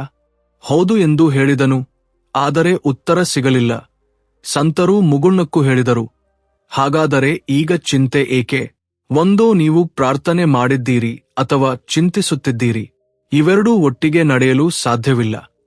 ನೀವು ನಿಜವಾದ ಸಮರ್ಪಣಾ ಭಾವದಿಂದ ಪ್ರಾರ್ಥನೆ ಮಾಡಿದ್ದರೆ ಈಗ ದೇವರ ಮೇಲೆ ಭರವಸೆ ಇಡಿ. ಇಲ್ಲಿ ಸಮರ್ಪಣೆಯ ಇನ್ನೊಂದು ಮೊಗ್ಗುಲು ಬರುತ್ತದೆ. ಕರ್ಮ ಸಮರ್ಪಣೆಯ ಅರ್ಥ ನೀವು ನಿಷ್ಕ್ರಿಯರಾಗುವುದು ಎಂದಲ್ಲ. ಇದರ ಅರ್ಥವೇನೆಂದರೆ, ನೀವು ಕರ್ಮ ಮಾಡುತ್ತಲೇ ಇರಿ, ಆದರೆ ಕಲದ ಚಿಂತೆಯನ್ನು ದೇವರಿಗೆ ಬಿಟ್ಟುಬಿಡಿ. ಶ್ರೀಮದ್ ಭಗವದ್ಗೀತೆಯ ಸಿದ್ಧಾಂತವೂ ಇದೇ ಆಗಿದೆ. ಕರ್ಮಣ್ಯೇವಾಧಿಕಾರಸ್ಥೆ ಮಾ ಕಲೇಷು ಕದಾಚನ. ಅಂದರೆ ಕರ್ಮ ಮಾಡು, ಆದರೆ ಕಲದ ನಿರೀಕ್ಷೆ ಮಾಡಬೇಡ. ಇಲ್ಲಿಂದ ಅದ್ಭುತವಾದ ಜ್ಞಾನದ ಇನ್ನೊಂದು ಧಾರೆ ತೆರೆದುಕೊಳ್ಳುತ್ತದೆ. ಯಾವಾಗ ಒಬ್ಬ ವ್ಯಕ್ತಿಯು ಸಮರ್ಪಣಾ ಭಾವದಿಂದ ಪ್ರತಿದಿನ ಬ್ರಹ್ಮ ಮುಹೂರ್ತದಲ್ಲಿ ಎದ್ದು ಹೀಗೆ ಹೇಳುತ್ತಾನೋ, ಇಂದಿನ ದಿನ ನಿನ್ನದು ಹೇ ಪ್ರಭು, ನನ್ನದು ಏನೂ ಇಲ್ಲ, ಆಗ ಆ ದಿನವೂ ದೇವರ ಕೃಪೆಯಿಂದ ತುಂಬಿ ಹೋಗುತ್ತದೆ. ಸಮರ್ಪಣೆ ಎಂಬುದು ಕೇವಲ ಶಬ್ದವಲ್ಲ, ಇದು ಜೀವನದ ದೃಷ್ಟಿಕೋನವಾಗುತ್ತದೆ. ಆದರೆ ಸಮರ್ಪಣೆ ಮತ್ತು ಭಾವನೆ ಮಾತ್ರ ಸಾಕೆ? ಇವುಗಳಿಂದಲೇ ಪ್ರಾರ್ಥನೆಯು ಬ್ರಹ್ಮಾಂಡವನ್ನು ತಲುಪುತ್ತದೆಯೇ? ಇಲ್ಲ. ಇದರೊಂದಿಗೆ ನಾದ ಅಥವಾ ಶಬ್ದದ ಕಂಪನ ಎಂಬ ಇನ್ನೊಂದು ರಹಸ್ಯವೂ ಸೇರಿಕೊಂಡಿದೆ. ರಂಗ್, ಗಾಯತ್ರಿ ಮತ್ತು ಮಹಾಮೃತ್ಯುಂಜಯದಂತಹ ಕೆಲವು ವಿಶೇಷ ಶಬ್ದಗಳು ಅಥವಾ ಮಂತ್ರಗಳನ್ನು ಬ್ರಹ್ಮ ಮುಹೂರ್ತದಲ್ಲಿ ಪಠಿಸಿದಾಗ ಅವು ಪ್ರಾರ್ಥನೆಯ ಶಕ್ತಿಯನ್ನು ಅನೇಕ ಪಟ್ಟು ಹೆಚ್ಚಿಸುತ್ತವೆ. ಬ್ರಹ್ಮಾಂಡವು ಕೇವಲ ಮೌನವಾಗಿಲ್ಲ, ಅದು ಅನಾಹತ ನಾದದಿಂದ ತುಂಬಿದೆ. ಪ್ರಾಚೀನ ಋಷಿಗಳು ಇದನ್ನು ಶಬ್ದಬ್ರಹ್ಮ ಎಂದು ಕರೆದಿದ್ದಾರೆ. ಅಂದರೆ ಶಬ್ದವೇ ಬ್ರಹ್ಮ, ಶಬ್ದವೇ ಸೃಷ್ಟಿಯ ಆಧಾರವಾಗಿದೆ. ನೀವು ಬ್ರಹ್ಮ ಮುಹೂರ್ತದಲ್ಲಿ ಯಾವುದೇ ಮಂತ್ರವನ್ನು ಉಚ್ಚರಿಸಿದಾಗ ನೀವು ಕೇವಲ ಶಬ್ದಗಳನ್ನು ಮಾತನಾಡುತ್ತಿಲ್ಲ, ನೀವು ಬ್ರಹ್ಮಾಂಡದ ಶಕ್ತಿಯನ್ನು ಜಾಗೃತಗೊಳಿಸುತ್ತಿದ್ದೀರಿ ಮತ್ತು ಅದಕ್ಕೆ ದಿಕ್ಕನ್ನು ನೀಡುತ್ತಿದ್ದೀರಿ. ಗಾಯತ್ರಿ ಮಂತ್ರವು ಇದಕ್ಕೆ ಅತ್ಯುತ್ತಮ ಉದಾಹರಣೆಯಾಗಿದೆ. ಇದನ್ನು ಮುಂಜಾನೆ ಶಾಂತವಾಗಿ, ಸ್ಪಷ್ಟವಾಗಿ ಮತ್ತು ಶ್ರದ್ಧೆಯಿಂದ ಜಪಿಸಿದಾಗ ಇದರ ಕಂಪನವು ನಮ್ಮ ದೇಹದ ಶಕ್ತಿ ವ್ಯವಸ್ಥೆಯನ್ನು, ಅಂದರೆ ನಾಡಿಗಳು ಮತ್ತು ಚಕ್ರಗಳನ್ನು ಸಕ್ರಿಯಗೊಳಿಸುತ್ತದೆ. ಇದೊಂದು ವೈಜ್ಞಾನಿಕ ಪ್ರಕ್ರಿಯೆಯಾಗಿದೆ. ಉಚ್ಚಾರಣೆಯ ಶಬ್ದ ಮತ್ತು ಅದರ ಕಂಪನವು ಮೆದುಳಿನ ತರಂಗಗಳನ್ನು ಸ್ಥಿರಗೊಳಿಸುತ್ತದೆ ಮತ್ತು ಅದನ್ನು ಬ್ರಹ್ಮಾಂಡದ ಪ್ರಜ್ಞೆಯೊಂದಿಗೆ ಜೋಡಿಸುತ್ತದೆ. ಶಬ್ದದ ಪ್ರಭಾವವು ಕೇವಲ ಹೊರಗಲ್ಲ, ಒಳಗೂ ಆಗುತ್ತದೆ. ನೀವು ಯಂಕಾರವನ್ನು ಉಚ್ಚರಿಸುವಾಗ ನಿಮ್ಮ ಬೆನ್ನುಮೂಳೆಯಿಂದ ಮೆದುಳಿನವರೆಗೆ ಒಂದು ಲಘುವಾದ ಕಂಪನ ಹರಡುತ್ತದೆ. ಇದು ಧ್ಯಾನದ ಸ್ಥಿತಿಯನ್ನು ಸಹಜವಾಗಿಸುತ್ತದೆ. ಈ ಕಂಪನವು ನಿಮ್ಗೆ ದೇವರ ಇರುವಿಕೆಯ ಅನುಭವವನ್ನು ನೀಡುತ್ತದೆ. ಕಣ್ಣುಗಳು ಮುಚ್ಚಿದ್ದರೂ ಹೃದಯ ತೆರೆದುಕೊಳ್ಳಲು ಪ್ರಾರಂಭಿಸುತ್ತದೆ. ಇದೇ ಕಾರಣಕ್ಕಾಗಿಯೇ ಎಲ್ಲಾ ಧರ್ಮಗಳಲ್ಲಿ ಧ್ವನಿಗಳು ಮತ್ತು ಮಂತ್ರಗಳನ್ನು ಬಳಸಲಾಗುತ್ತದೆ. ಅದು ನಮ್ ನಮಃ ಶಿವಾಯ ಆಗಿರಲಿ, ಅಲ್ಲಾಹು ಅಕ್ಬರ್ ಆಗಿರಲಿ, ಅವೇ ಮರಿಯಾ ಅಥವಾ ಅಮಿತಾಭ ಆಗಿರಲಿ, ಪ್ರತಿಯೊಂದರಲ್ಲೂ ಒಂದು ವಿಶೇಷವಾದ ತರಂಗ ಅಡಗಿದೆ. ಇದು ಆತ್ಮವನ್ನು ಉನ್ನತೀಕರಿಸುವ ಕಾರ್ಯವನ್ನು ಮಾಡುತ್ತದೆ. ಆದರೆ ಮಂತ್ರಗಳೊಂದಿಗೆ ಭಾವ, ಧ್ಯಾನ ಮತ್ತು ಏಕಾಗ್ರತೆ ಬೆರೆತಾಗ ಮಾತ್ರ ಅವು ಪರಿಣಾಮಕಾರಿಯಾಗುತ್ತವೆ. ಕೇವಲ ಯಾಂತ್ರಿಕವಾಗಿ ಜಪಿಸುವುದರಿಂದ ನೀವು ಆ ಶಕ್ತಿಯೊಂದಿಗೆ ಬೆರೆಯಲು ಸಾಧ್ಯವಿಲ್ಲ. ಇದೇ ಕಾರಣಕ್ಕಾಗಿಯೇ ಬ್ರಹ್ಮ ಮುಹೂರ್ತದಲ್ಲಿ ಮಂತ್ರೋಚ್ಚಾರಣೆಯನ್ನು ವಿಶೇಷವಾಗಿ ಪರಿಣಾಮಕಾರಿ ಎಂದು ಪರಿಗಣಿಸಲಾಗಿದೆ. ಏಕೆಂದರೆ ಆ ಸಮಯದಲ್ಲಿ ವಾತಾವರಣವು ಶಾಂತವಾಗಿರುತ್ತದೆ, ಮಾನಸಿಕ ತರಂಗಗಳು ಸ್ಥಿರವಾಗಿರುತ್ತವೆ ಮತ್ತು ಬ್ರಹ್ಮಾಂಡವು ಸ್ವತಃ ನಿಮ್ಮ ಮಾತನ್ನು ಕೇಳಲು ಸಿದ್ಧವಾಗಿರುತ್ತದೆ. ಈ ಸಮಯದಲ್ಲಿ ಭೂಮಿ, ಸೂರ್ಯ ಮತ್ತು ಆಕಾಶದ ನಡುವಿನ ಕಂಪನಗಳು ಎಷ್ಟು ಸಮತೋಲಿತವಾಗಿರುತ್ತವೆ ಎಂದರೆ ನಿಮ್ಮ ಸಾಧನೆಯು ನೇರವಾಗಿ ಬ್ರಹ್ಮಾಂಡದ ಶಕ್ತಿಯು ಸಕ್ರಿಯವಾಗಿರುವ ಆ ಸೂಕ್ಷ್ಮ ಕ್ಷೇತ್ರವನ್ನು ಪ್ರವೇಶಿಸುತ್ತದೆ. ಆದರೆ ಈಗ ಉದ್ಭವಿಸುವ ಪ್ರಶ್ನೆಯೆಂದರೆ, ಕೇವಲ ಮಂತ್ರವೊಂದೇ ಸಾಕೆ ಅಥವಾ ಅವುಗಳ ಜೊತೆಗೆ ಯಾವುದಾದರೂ ವಿಶೇಷ ಮಾನಸಿಕ ಸ್ಥಿತಿಯೂ ಅವಶ್ಯಕವೇ? ಧ್ಯಾನವು ನಮ್ಮನ್ನು ಶಬ್ದಗಳ ಆಚೆಗೆ, ಪ್ರಾರ್ಥನೆಯ ಆತ್ಮವು ಜೀವಂತವಾಗಿರುವ ಆ ಮೌನಕ್ಕೆ ಕರೆದೊಯ್ಯುವ ಸೇತುವೆಯಾಗಿದೆ. ನೀವು ಪ್ರಾರ್ಥಿಸುವಾಗ ಅದು ಒಂದು ಸಂವಾದವಾಗಿರುತ್ತದೆ, ಆದರೆ ನೀವು ಧ್ಯಾನದಲ್ಲಿ ಮುಳುಗಿದಾಗ ಆ ಸಂವಾದವೂ ನಿಂತು ಹೋಗುತ್ತದೆ ಮತ್ತು ಕೇವಲ ಅನುಭವವೂ ಉಳಿಯುತ್ತದೆ. ಈ ಅನುಭವವೇ ದೇವರ ಇರುವಿಕೆಯನ್ನು ಅತ್ಯಂತ ಗಾಢವಾಗಿ ಅನುಭವಿಸಬಹುದಾದ ಸ್ಥಳವಾಗಿದೆ. ಬ್ರಹ್ಮ ಮುಹೂರ್ತದ ಸಮಯವು ಕೇವಲ ಮಂತ್ರಗಳು ಮತ್ತು ಶಬ್ದಗಳದ್ದಲ್ಲ, ಅದು ಧ್ಯಾನದ ಅತ್ಯಂತ ಸೂಕ್ತವಾದ ಸಮಯವಾಗಿದೆ. ಏಕೆಂದರೆ ಪ್ರಕೃತಿಯೇ ಸ್ವತಃ ಧ್ಯಾನದಲ್ಲಿರುವ ಗಳಿಗೆ ಇದಾಗಿದೆ. ಪಕ್ಷಿಗಳು ಇನ್ನೂ ಎಚ್ಚರಗೊಂಡಿಲ್ಲ. ಗಾಳಿ ಸ್ಥಿರವಾಗಿದೆ ಮತ್ತು ಮನಸ್ಸು ಶಾಂತವಾಗಿದೆ. ಈ ಸಮಯವು ನಿಮ್ಮನ್ನು ಬ್ರಹ್ಮಾಂಡದೊಂದಿಗೆ ಬೆಸೆಯಲು ಅತ್ಯುತ್ತಮ ಅವಕಾಶವಾಗಿದೆ. ಧ್ಯಾನವನ್ನು ಪ್ರವೇಶಿಸಲು ಅತ್ಯಂತ ಸರಳವಾದ ಮಾರ್ಗವೆಂದರೆ ಉಸಿರಾಟ. ನೀವು ನಿಮ್ಮ ಉಸಿರನ್ನು ಎಣಿಸಿದಾಗ, ಅದನ್ನು ಅನುಭವಿಸಿದಾಗ, ನೀವು ನಿಧಾನವಾಗಿ ನಿಮ್ಮ ದೇಹ, ಆಲೋಚನೆಗಳು ಮತ್ತು ಆಸೆಗಳಿಂದ ದೂರ ಸರಿಯುತ್ತೀರಿ ಮತ್ತು ನೀವು ಈ ಮೌನದಲ್ಲಿ ಇಳಿದಾಗ ಪ್ರಾರ್ಥನೆಯೇ ನಿಮ್ಮ ಪ್ರಜ್ಞೆಯಾಗುತ್ತದೆ. ಆಗ ನೀವು ಪ್ರಾರ್ಥನೆ ಮಾಡುತ್ತಿರುವುದಿಲ್ಲ, ನೀವೇ ಪ್ರಾರ್ಥನೆಯಾಗಿ ಬದಲಾಗುತ್ತೀರಿ. ಋಷಿ ಮುನಿಗಳು ಇದನ್ನು ಧ್ಯಾನ ಯೋಗ ಎಂದು ಕರೆದಿದ್ದಾರೆ. ಅಲ್ಲಿ ಮನಸ್ಸು, ಪ್ರಾಣ ಮತ್ತು ಆತ್ಮ ಒಂದೇ ಬಿಂದುವಿನಲ್ಲಿ ನೆಲೆಗೊಳ್ಳುತ್ತವೆ. ಧ್ಯಾನ ಎಂದರೆ ಕೇವಲ ಕಣ್ಣುಗಳನ್ನು ಮುಚ್ಚುವುದಲ್ಲ. ಇದು ನಿಮ್ಮ ಶಕ್ತಿಯನ್ನು ನಿಮ್ಮೊಳಗೆ ಕೇಂದ್ರೀಕರಿಸುವ ಮತ್ತು ಕೇವಲ ನೀವು ಮತ್ತು ದೇವರು ಮಾತ್ರ ಇರುವ ಆ ಕೇಂದ್ರದಲ್ಲಿ ನೆಲೆಗೊಳ್ಳುವ ಪ್ರಕ್ರಿಯೆಯಾಗಿದೆ. ಅಂತಹ ಸ್ಥಿತಿಯಲ್ಲಿ ಮಾಡಿದ ಯಾವುದೇ ಸಂಕಲ್ಪವು, ಅದು ಚಿಕ್ಕದಾಗಿರಲಿ ಅಥವಾ ದೊಡ್ಡದಾಗಿರಲಿ, ನೇರವಾಗಿ ಬ್ರಹ್ಮಾಂಡವನ್ನು ತಲುಪುತ್ತದೆ ಮತ್ತು ಅದು ಕೇವಲ ಒಂದು ಆಸೆಯಾಗಿ ಉಳಿಯುವುದಿಲ್ಲ. ಅದು ಪೂರ್ಣಗೊಳ್ಳುವ ಹಾದಿಯಲ್ಲಿ ಸಾಗುವ ಒಂದು ಚೇತನ ಶಕ್ತಿಯಾಗುತ್ತದೆ. ಧ್ಯಾನದ ಸ್ಥಿತಿಯಲ್ಲಿ ಪ್ರಾರ್ಥನೆ ಮಾಡಿದಾಗ ಅದರ ಕಂಪನವು ನಿಮ್ಮ ಆಲೋಚನೆಗಳಿಂದ ಹೊರಬಂದು ಸೂಕ್ಷ್ಮ ಶಕ್ತಿಯಾಗಿ ಪರಿವರ್ತನೆಗೊಳ್ಳುತ್ತದೆ ಮತ್ತು ಇದೇ ಶಕ್ತಿಯು ನಿಮ್ಮ ಜೀವನದ ಘಟನೆಗಳಿಗೆ ರೂಪ ನೀಡಲು ಪ್ರಾರಂಭಿಸುತ್ತದೆ. ಜನರು, ಕಾಕತಾಳೀಯಗಳು, ಅವಕಾಶಗಳು ಎಲ್ಲವೂ ನಿಮ್ಮೊಳಗಿನ ಶಾಂತಿಯೊಂದಿಗೆ ಬೆರೆತು ಪ್ರಕಟವಾಗಲು ಪ್ರಾರಂಭಿಸುತ್ತವೆ. ಆದರೆ ಕೇವಲ ಧ್ಯಾನದಲ್ಲಿ ಕುಳಿತುಕೊಳ್ಳುವುದು ಮಾತ್ರ ಸಾಕೆ ಅಥವಾ ಈ ಪ್ರಕ್ರಿಯೆಯನ್ನು ಇನ್ನಷ್ಟು ತೀವ್ರ ಮತ್ತು ಪರಿಣಾಮಕಾರಿಯನ್ನಾಗಿ ಮಾಡುವ ಬೇರೆ ಯಾವುದಾದರೂ ಸಾಧನೆಯಿದೆಯೇ? ಈ ಸಾಧನೆಯೇ ಮೌನ ಸಾಧನೆ. ಇದನ್ನು ಋಷಿಗಳು ಮೌನ ವ್ರತ ಅಥವಾ ಮೌನ ಧ್ಯಾನ ಎಂದು ಕರೆದಿದ್ದಾರೆ. ಇದು ಸಾಮಾನ್ಯ ಸಾವಲ್ಲ. ಬದಲಾಗಿ ಒಳಗಿನ ಎಲ್ಲಾ ಆಲೋಚನೆಗಳು ಮತ್ತು ಸಂಕಲ್ಪಗಳು ಶಾಂತವಾಗುವ ಗಹನವಾದ ಸ್ಥಿತಿಯಾಗಿದೆ. ಈ ಮೌನದಲ್ಲಿ ನೀವು ಕುಳಿತಾಗ ನೀವು ದೇವರ ಬಳಿ ಏನನ್ನಾದರೂ ಹೇಳಲು ಹೋಗುವುದಿಲ್ಲ. ಬದಲಾಗಿ ನೀವು ಕೇಳಿಸಿಕೊಳ್ಳಲು ಹೋಗುತ್ತೀರಿ. ಬ್ರಹ್ಮ ಮುಹೂರ್ತದ ಸಮಯವು ಈ ಸಾಧನೆಗೆ ವಿಶೇಷವಾಗಿ ಸೂಕ್ತವಾಗಿದೆ. ಏಕೆಂದರೆ ಈ ಸಮಯದಲ್ಲಿ ಪ್ರಪಂಚದ ಶಬ್ದಗಳು ಶಾಂತವಾಗಿರುತ್ತವೆ ಮತ್ತು ಬ್ರಹ್ಮಾಂಡದ ಶಕ್ತಿಯನ್ನು ಹೆಚ್ಚು ಸ್ಪಷ್ಟತೆಯಿಂದ ಗ್ರಹಿಸಬಹುದು. ಈ ಮೌನವು ಕೇವಲ ಮಾತನಾಡುವುದರಿಂದ ದೂರವಿರುವುದಲ್ಲ, ಇದು ಒಳಗಿನ ಸಂವಾದವನ್ನು ಶಾಂತಗೊಳಿಸುವುದಾಗಿದೆ. ಓಶಿ ಯಾಜ್ಞವಲ್ಕ್ಯರು ಹೇಳಿದ್ದರು, ಯಾವ ಕ್ಷಣ ಮನಸ್ಸು ಶೂನ್ಯವಾಗುತ್ತದೆಯೋ ಆಗಲೇ ಆತ್ಮವು ದೇವರೊಂದಿಗೆ ಸಂವಾದ ನಡೆಸುತ್ತದೆ. ಈ ಮೌನದಲ್ಲಿ ಮಾಡಿದ ಪ್ರಾರ್ಥನೆಯು ಒಂದು ಪ್ರಶ್ನೆಯಾಗಿರುವುದಿಲ್ಲ, ಅದು ಸ್ವತಃ ಉತ್ತರವಾಗುತ್ತದೆ. ಅನೇಕ ಬಾರಿ ಜನರು ನಾವು ಪ್ರಾರ್ಥಿಸುತ್ತೇವೆ ಆದರೆ ಉತ್ತರ ಬರುವುದಿಲ್ಲ ಎಂದು ಹೇಳುತ್ತಾರೆ. ಇದಕ್ಕೆ ಕಾರಣವೇನೆಂದರೆ ನಾವು ಪ್ರಾರ್ಥನೆಯನ್ನೇನೋ ಮಾಡುತ್ತೇವೆ ಆದರೆ ಕೇಳಿಸಿಕೊಳ್ಳುವ ಮೌನವನ್ನು ಹೊಂದಿರುವುದಿಲ್ಲ. ಒಬ್ಬ ವ್ಯಕ್ತಿಯು ಮೌನದಲ್ಲಿ ಕುಳಿತಾಗ ಅವನು ತನ್ನೊಳಗೆ ಒಂದು ರೀತಿಯ ದೈವಿಕ ಅವಕಾಶವನ್ನು ಸೃಷ್ಟಿಸಿಕೊಳ್ಳುತ್ತಾನೆ. ಅದರಲ್ಲಿ ಬ್ರಹ್ಮಾಂಡವು ತನ್ನ ಸಂಕೇತಗಳನ್ನು ತುಂಬುತ್ತದೆ.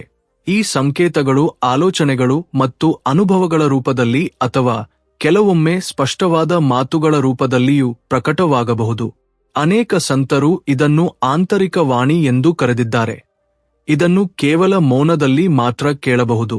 ಈ ಮೌನದ ಅಭ್ಯಾಸಕ್ಕಾಗಿ ನಿಮ್ಗೆ ಯಾವುದೇ ಕಠಿಣ ಆಸನ ಅಥವಾ ಸ್ಥಿತಿಯ ಅಗತ್ಯವಿಲ್ಲ. ಕೇವಲ ಶಾಂತವಾಗಿ ಕುಳಿತುಕೊಳ್ಳಿ. ಮನಸ್ಸನ್ನು ಉಸಿರಾಟದ ಮೇಲೆ ಕೇಂದ್ರೀಕರಿಸಿ ಮತ್ತು ಪ್ರತಿ ಆಲೋಚನೆಯನ್ನು ವಿರೋಧಿಸದೆ ಹೋಗಲು ಬಿಡಿ. ನಿಧಾನವಾಗಿ ಮನಸ್ಸು ಸಂಪೂರ್ಣವಾಗಿ ಸ್ಪಷ್ಟವಾಗುತ್ತದೆ ಮತ್ತು ಅಲ್ಲಿಂದಲೇ ನೀವು ದೇವರ ಉತ್ತರ ಎಂದು ಕರೆಯಬಹುದಾದ ಆ ದೈವಿಕ ಪ್ರಕ್ರಿಯೆ ಪ್ರಾರಂಭವಾಗುತ್ತದೆ. ಆದರೆ ಈ ಮೌನ ಎಷ್ಟು ಆಳವಾಗಿರಬೇಕು? ಇದನ್ನು ನಿಧಾನವಾಗಿ ಸಾಧಿಸಬಹುದೇ ಅಥವಾ ಇದಕ್ಕಾಗಿ ಯಾವುದಾದರೂ ವಿಶೇಷ ತಂತ್ರವಿದೆಯೇ? ಮೌನವನ್ನು ಪಡೆಯುವುದು ಅಕಸ್ಮಾತ್ತಾಗಿ ಸಂಭವಿಸುವ ಘಟನೆಯಲ್ಲ. ಇದೊಂದು ಪ್ರಕ್ರಿಯೆ, ಇದೊಂದು ಸಾಧನೆ. ಇದು ನಿಮ್ಮನ್ನು ನಿಧಾನವಾಗಿ ಆ ಒಳಗಿನ ಆಳವಾದ ಕೇಂದ್ರದತ್ತ ಕೊಂಡೊಯ್ಯುತ್ತದೆ.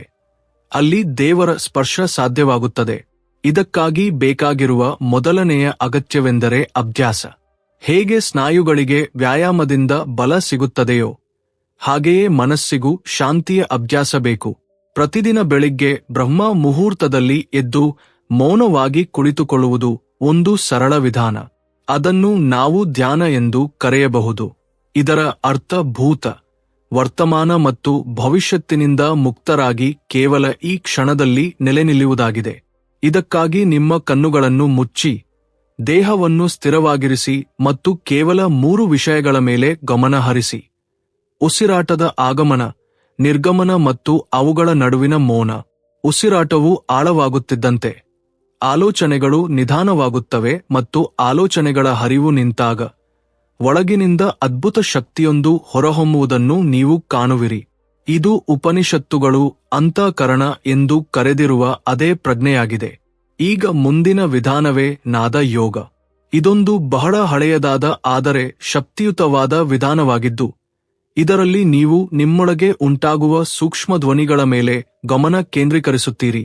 ಬ್ರಹ್ಮ ಮುಹೂರ್ತದಲ್ಲಿ ಸುತ್ತಲೂ ಶಾಂತಿ ಇದ್ದಾಗ ನಿಮ್ಮ ಕಿವಿಗಳನ್ನು ಸಂಪೂರ್ಣವಾಗಿ ಒಳಮುಖವಾಗಿ ತಿರುಗಿಸಿ. ಆಗ ನಿಮ್ಗೆ ಒಂದು ಸೂಕ್ಷ್ಮ ನಾದವು ಕೇಳಿಸುತ್ತದೆ. ಒಮ್ಮೊಮ್ಮೆ ಗಂಟೆಯ ಶಬ್ದ, ಒಮ್ಮೊಮ್ಮೆ ಪ್ರತಿಧ್ವನಿ, ಒಮ್ಮೊಮ್ಮೆ ಕೇಂಕಾರ.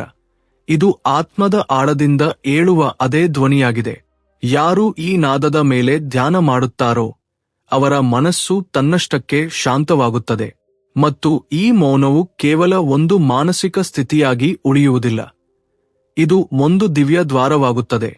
ಇದರ ಮೂಲಕ ದೇವರ ಶಕ್ತಿ ನಿಮ್ಮೊಳಗೆ ಪ್ರವೇಶಿಸುತ್ತದೆ ಮತ್ತು ಯಾವಾಗ ಈ ಮೌನ ಸ್ಥಿರವಾಗುತ್ತದೆಯೋ ಆಗ ಅದರೊಳಗೆ ಆಗುವ ಅನುಭವಗಳು ಅದ್ವಿತೀಯವಾಗಿರುತ್ತವೆ.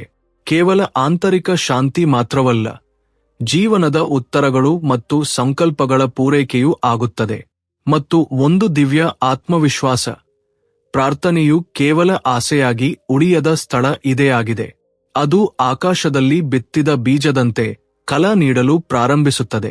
ಈಗ ಪ್ರಶ್ನೆ ಏನೆಂದರೆ, ಈ ಮೌನದಲ್ಲಿ ಕೇವಲ ಕುಳಿತುಕೊಳ್ಳುವುದು ಮಾತ್ರ ಸಾಕೆ ಅಥವಾ ಇದನ್ನು ಇನ್ನಷ್ಟು ಆಳವಾಗಿಸಲು ಕೆಲವು ವಿಶೇಷ ಭಾವಗಳು ಅಗತ್ಯವಿದೆಯೇ? ಮೌನದಲ್ಲಿ ಕುಳಿತುಕೊಳ್ಳುವುದು ಒಂದು ಬಾಹ್ಯ ಪ್ರಕ್ರಿಯೆ, ಆದರೆ ಒಳಗೆ ಏನು ನಡೆಯುತ್ತಿದೆಯೋ ಅದೇ ಸಾಧನೆಯ ನಿಜವಾದ ಆಧಾರವಾಗುತ್ತದೆ. ಈ ಒಳಗಿನ ಭಾವನೆಗಳೇ ನಮ್ಮ ಪ್ರಾರ್ಥನೆಯನ್ನು ದೇವರ ಬಳಿಗೆ ತಲುಪಿಸುತ್ತವೆ. ಎಣ್ಣೆಯಿಲ್ಲದೆ ದೀಪವು ಹೇಗೆ ಉರಿಯುವುದಿಲ್ಲವೋ ಹಾಗೆಯೇ ಸರಿಯಾದ ಭಾವನೆಯಿಲ್ಲದೆ ಮೌನವು ನಿಷ್ಪ್ರಭವಾಗುತ್ತದೆ. ಈ ಆಂತರಿಕ ಭಾವಗಳಲ್ಲಿ ಮೊದಲನೆಯದು ಸಮರ್ಪಣೆ.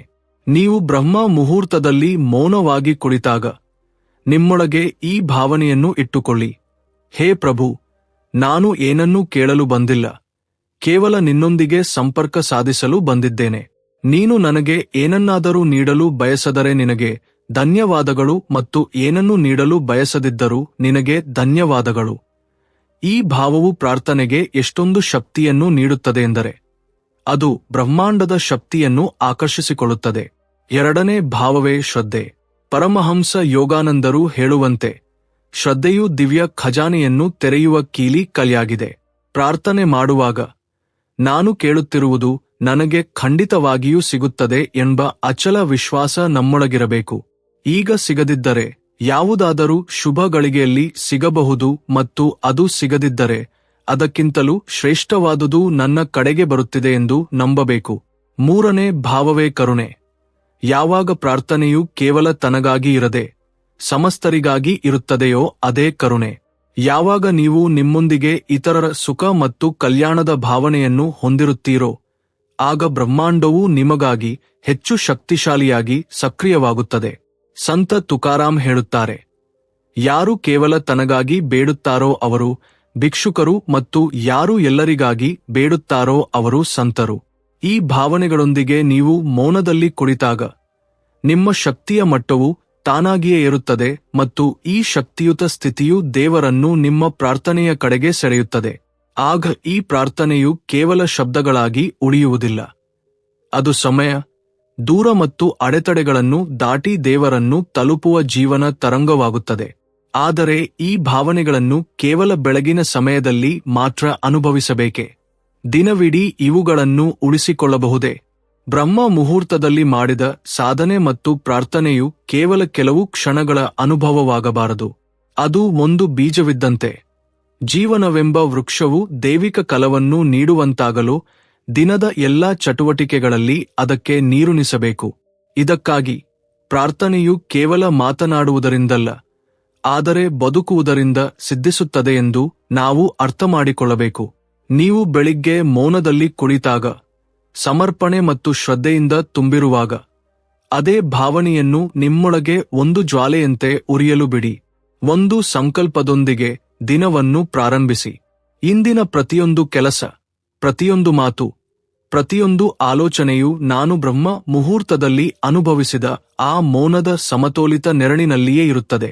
ಇದಕ್ಕಿರುವ ಒಂದು ದಾರಿಯೆಂದರೆ, ದಿನದಲ್ಲಿ ಕೆಲವು ಕ್ಷಣಗಳ ಕಾಲ, ಅದು ಓಟಕ್ಕೆ ಮುಂಚೆಯಾಗಲಿ, ಕೆಲಸದ ನಡುವೆಯಾಗಲಿ ಅಥವಾ ಮಲಗುವ ಮುನ್ನವಾಗಲಿ, ನಿಮ್ಮ ಕಣ್ಣುಗಳನ್ನು ಮುಚ್ಚಿ ಆ ಮುಂಜಾನೆಯ ಶಕ್ತಿಯನ್ನು ನೆನಪಿಸಿಕೊಳ್ಳಿ.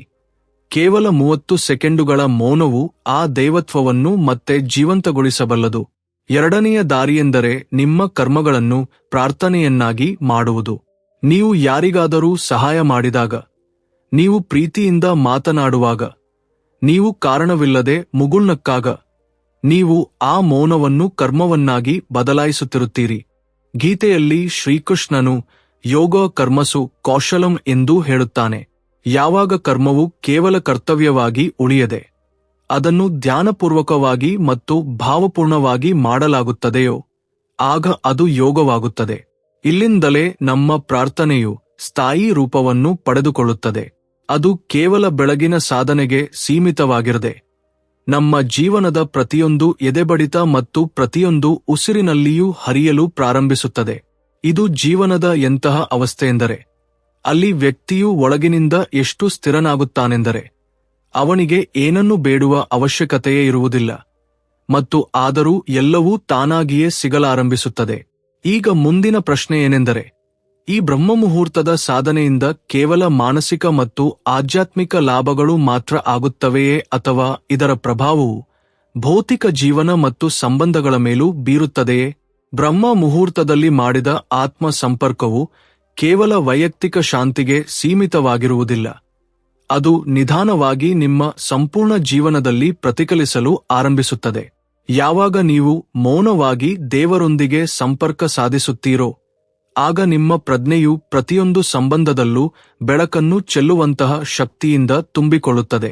ಕುಟುಂಬದಲ್ಲಿ ಎಲ್ಲಿ ಮೊದಲು ಸಣ್ಣಪುಟ್ಟ ವಿಷಯಗಳಿಗೆ ಜಗಳವಾಗುತ್ತಿತ್ತೋ, ಅಲ್ಲಿ ಈಗ ನೀವು ಮೌನವಾಗಿದ್ದುಕೊಂಡೇ ಉತ್ತರಿಸುವುದನ್ನು ಕಲಿಯುತ್ತೀರಿ. ನಿಮ್ಮೊಳಗೆ ಒಂದು ಸ್ಥಿರತೆ ಬರುತ್ತದೆ. ಇದರಿಂದ ಇತರರೂ ಸಹ ಶಾಂತಿಯ ಕಡೆಗೆ ಆಕರ್ಷಿತರಾಗುತ್ತಾರೆ. ನಿಮ್ಮ ಜೀವನದ ಸಂಬಂಧಗಳಲ್ಲಿ ಅಂತರವಿದ್ದರೆ, ಪ್ರೇಮದಲ್ಲಿ ಬಿರುಕು ಅಥವಾ ತಿಳುವಳಿಕೆಯ ಕೊರತೆಯಿದ್ದರೆ, ಬ್ರಹ್ಮ ಮುಹೂರ್ತದಲ್ಲಿ ಮಾಡಿದ ಒಂದು ನೈಜ ಪ್ರಾರ್ಥನೆಯು ಇವೆಲ್ಲವನ್ನೂ ನಿಧಾನವಾಗಿ ಕರಗಿಸಲು ಪ್ರಾರಂಭಿಸುತ್ತದೆ. ಏಕೆಂದರೆ ಆಗ ನೀವು ಕೇವಲ ಇತರರನ್ನು ಬದಲಾಯಿಸಲು ಬಯಸುವುದಿಲ್ಲ, ಬದಲಾಗಿ ನೀವು ಸ್ವಯಂ ದೇವರ ಮುಂದೆ ಸಮರ್ಪಿಸಿಕೊಳ್ಳುತ್ತೀರಿ. ಮತ್ತು ಯಾವಾಗ ಯಾರಾದರೂ ತಮ್ಮನ್ನು ತಾವು ಬದಲಾಯಿಸಿಕೊಳ್ಳುತ್ತಾರೋ, ಅದರ ಪರಿಣಾಮ ಇಡೀ ಪರಿಸರದ ಮೇಲೆ ಉಂಟಾಗುತ್ತದೆ. ಕಾರ್ಯಕ್ಷೇತ್ರದಲ್ಲಿಯೂ ಇದರ ಪ್ರಭಾವ ಆಳವಾಗಿ ಕಂಡುಬರುತ್ತದೆ.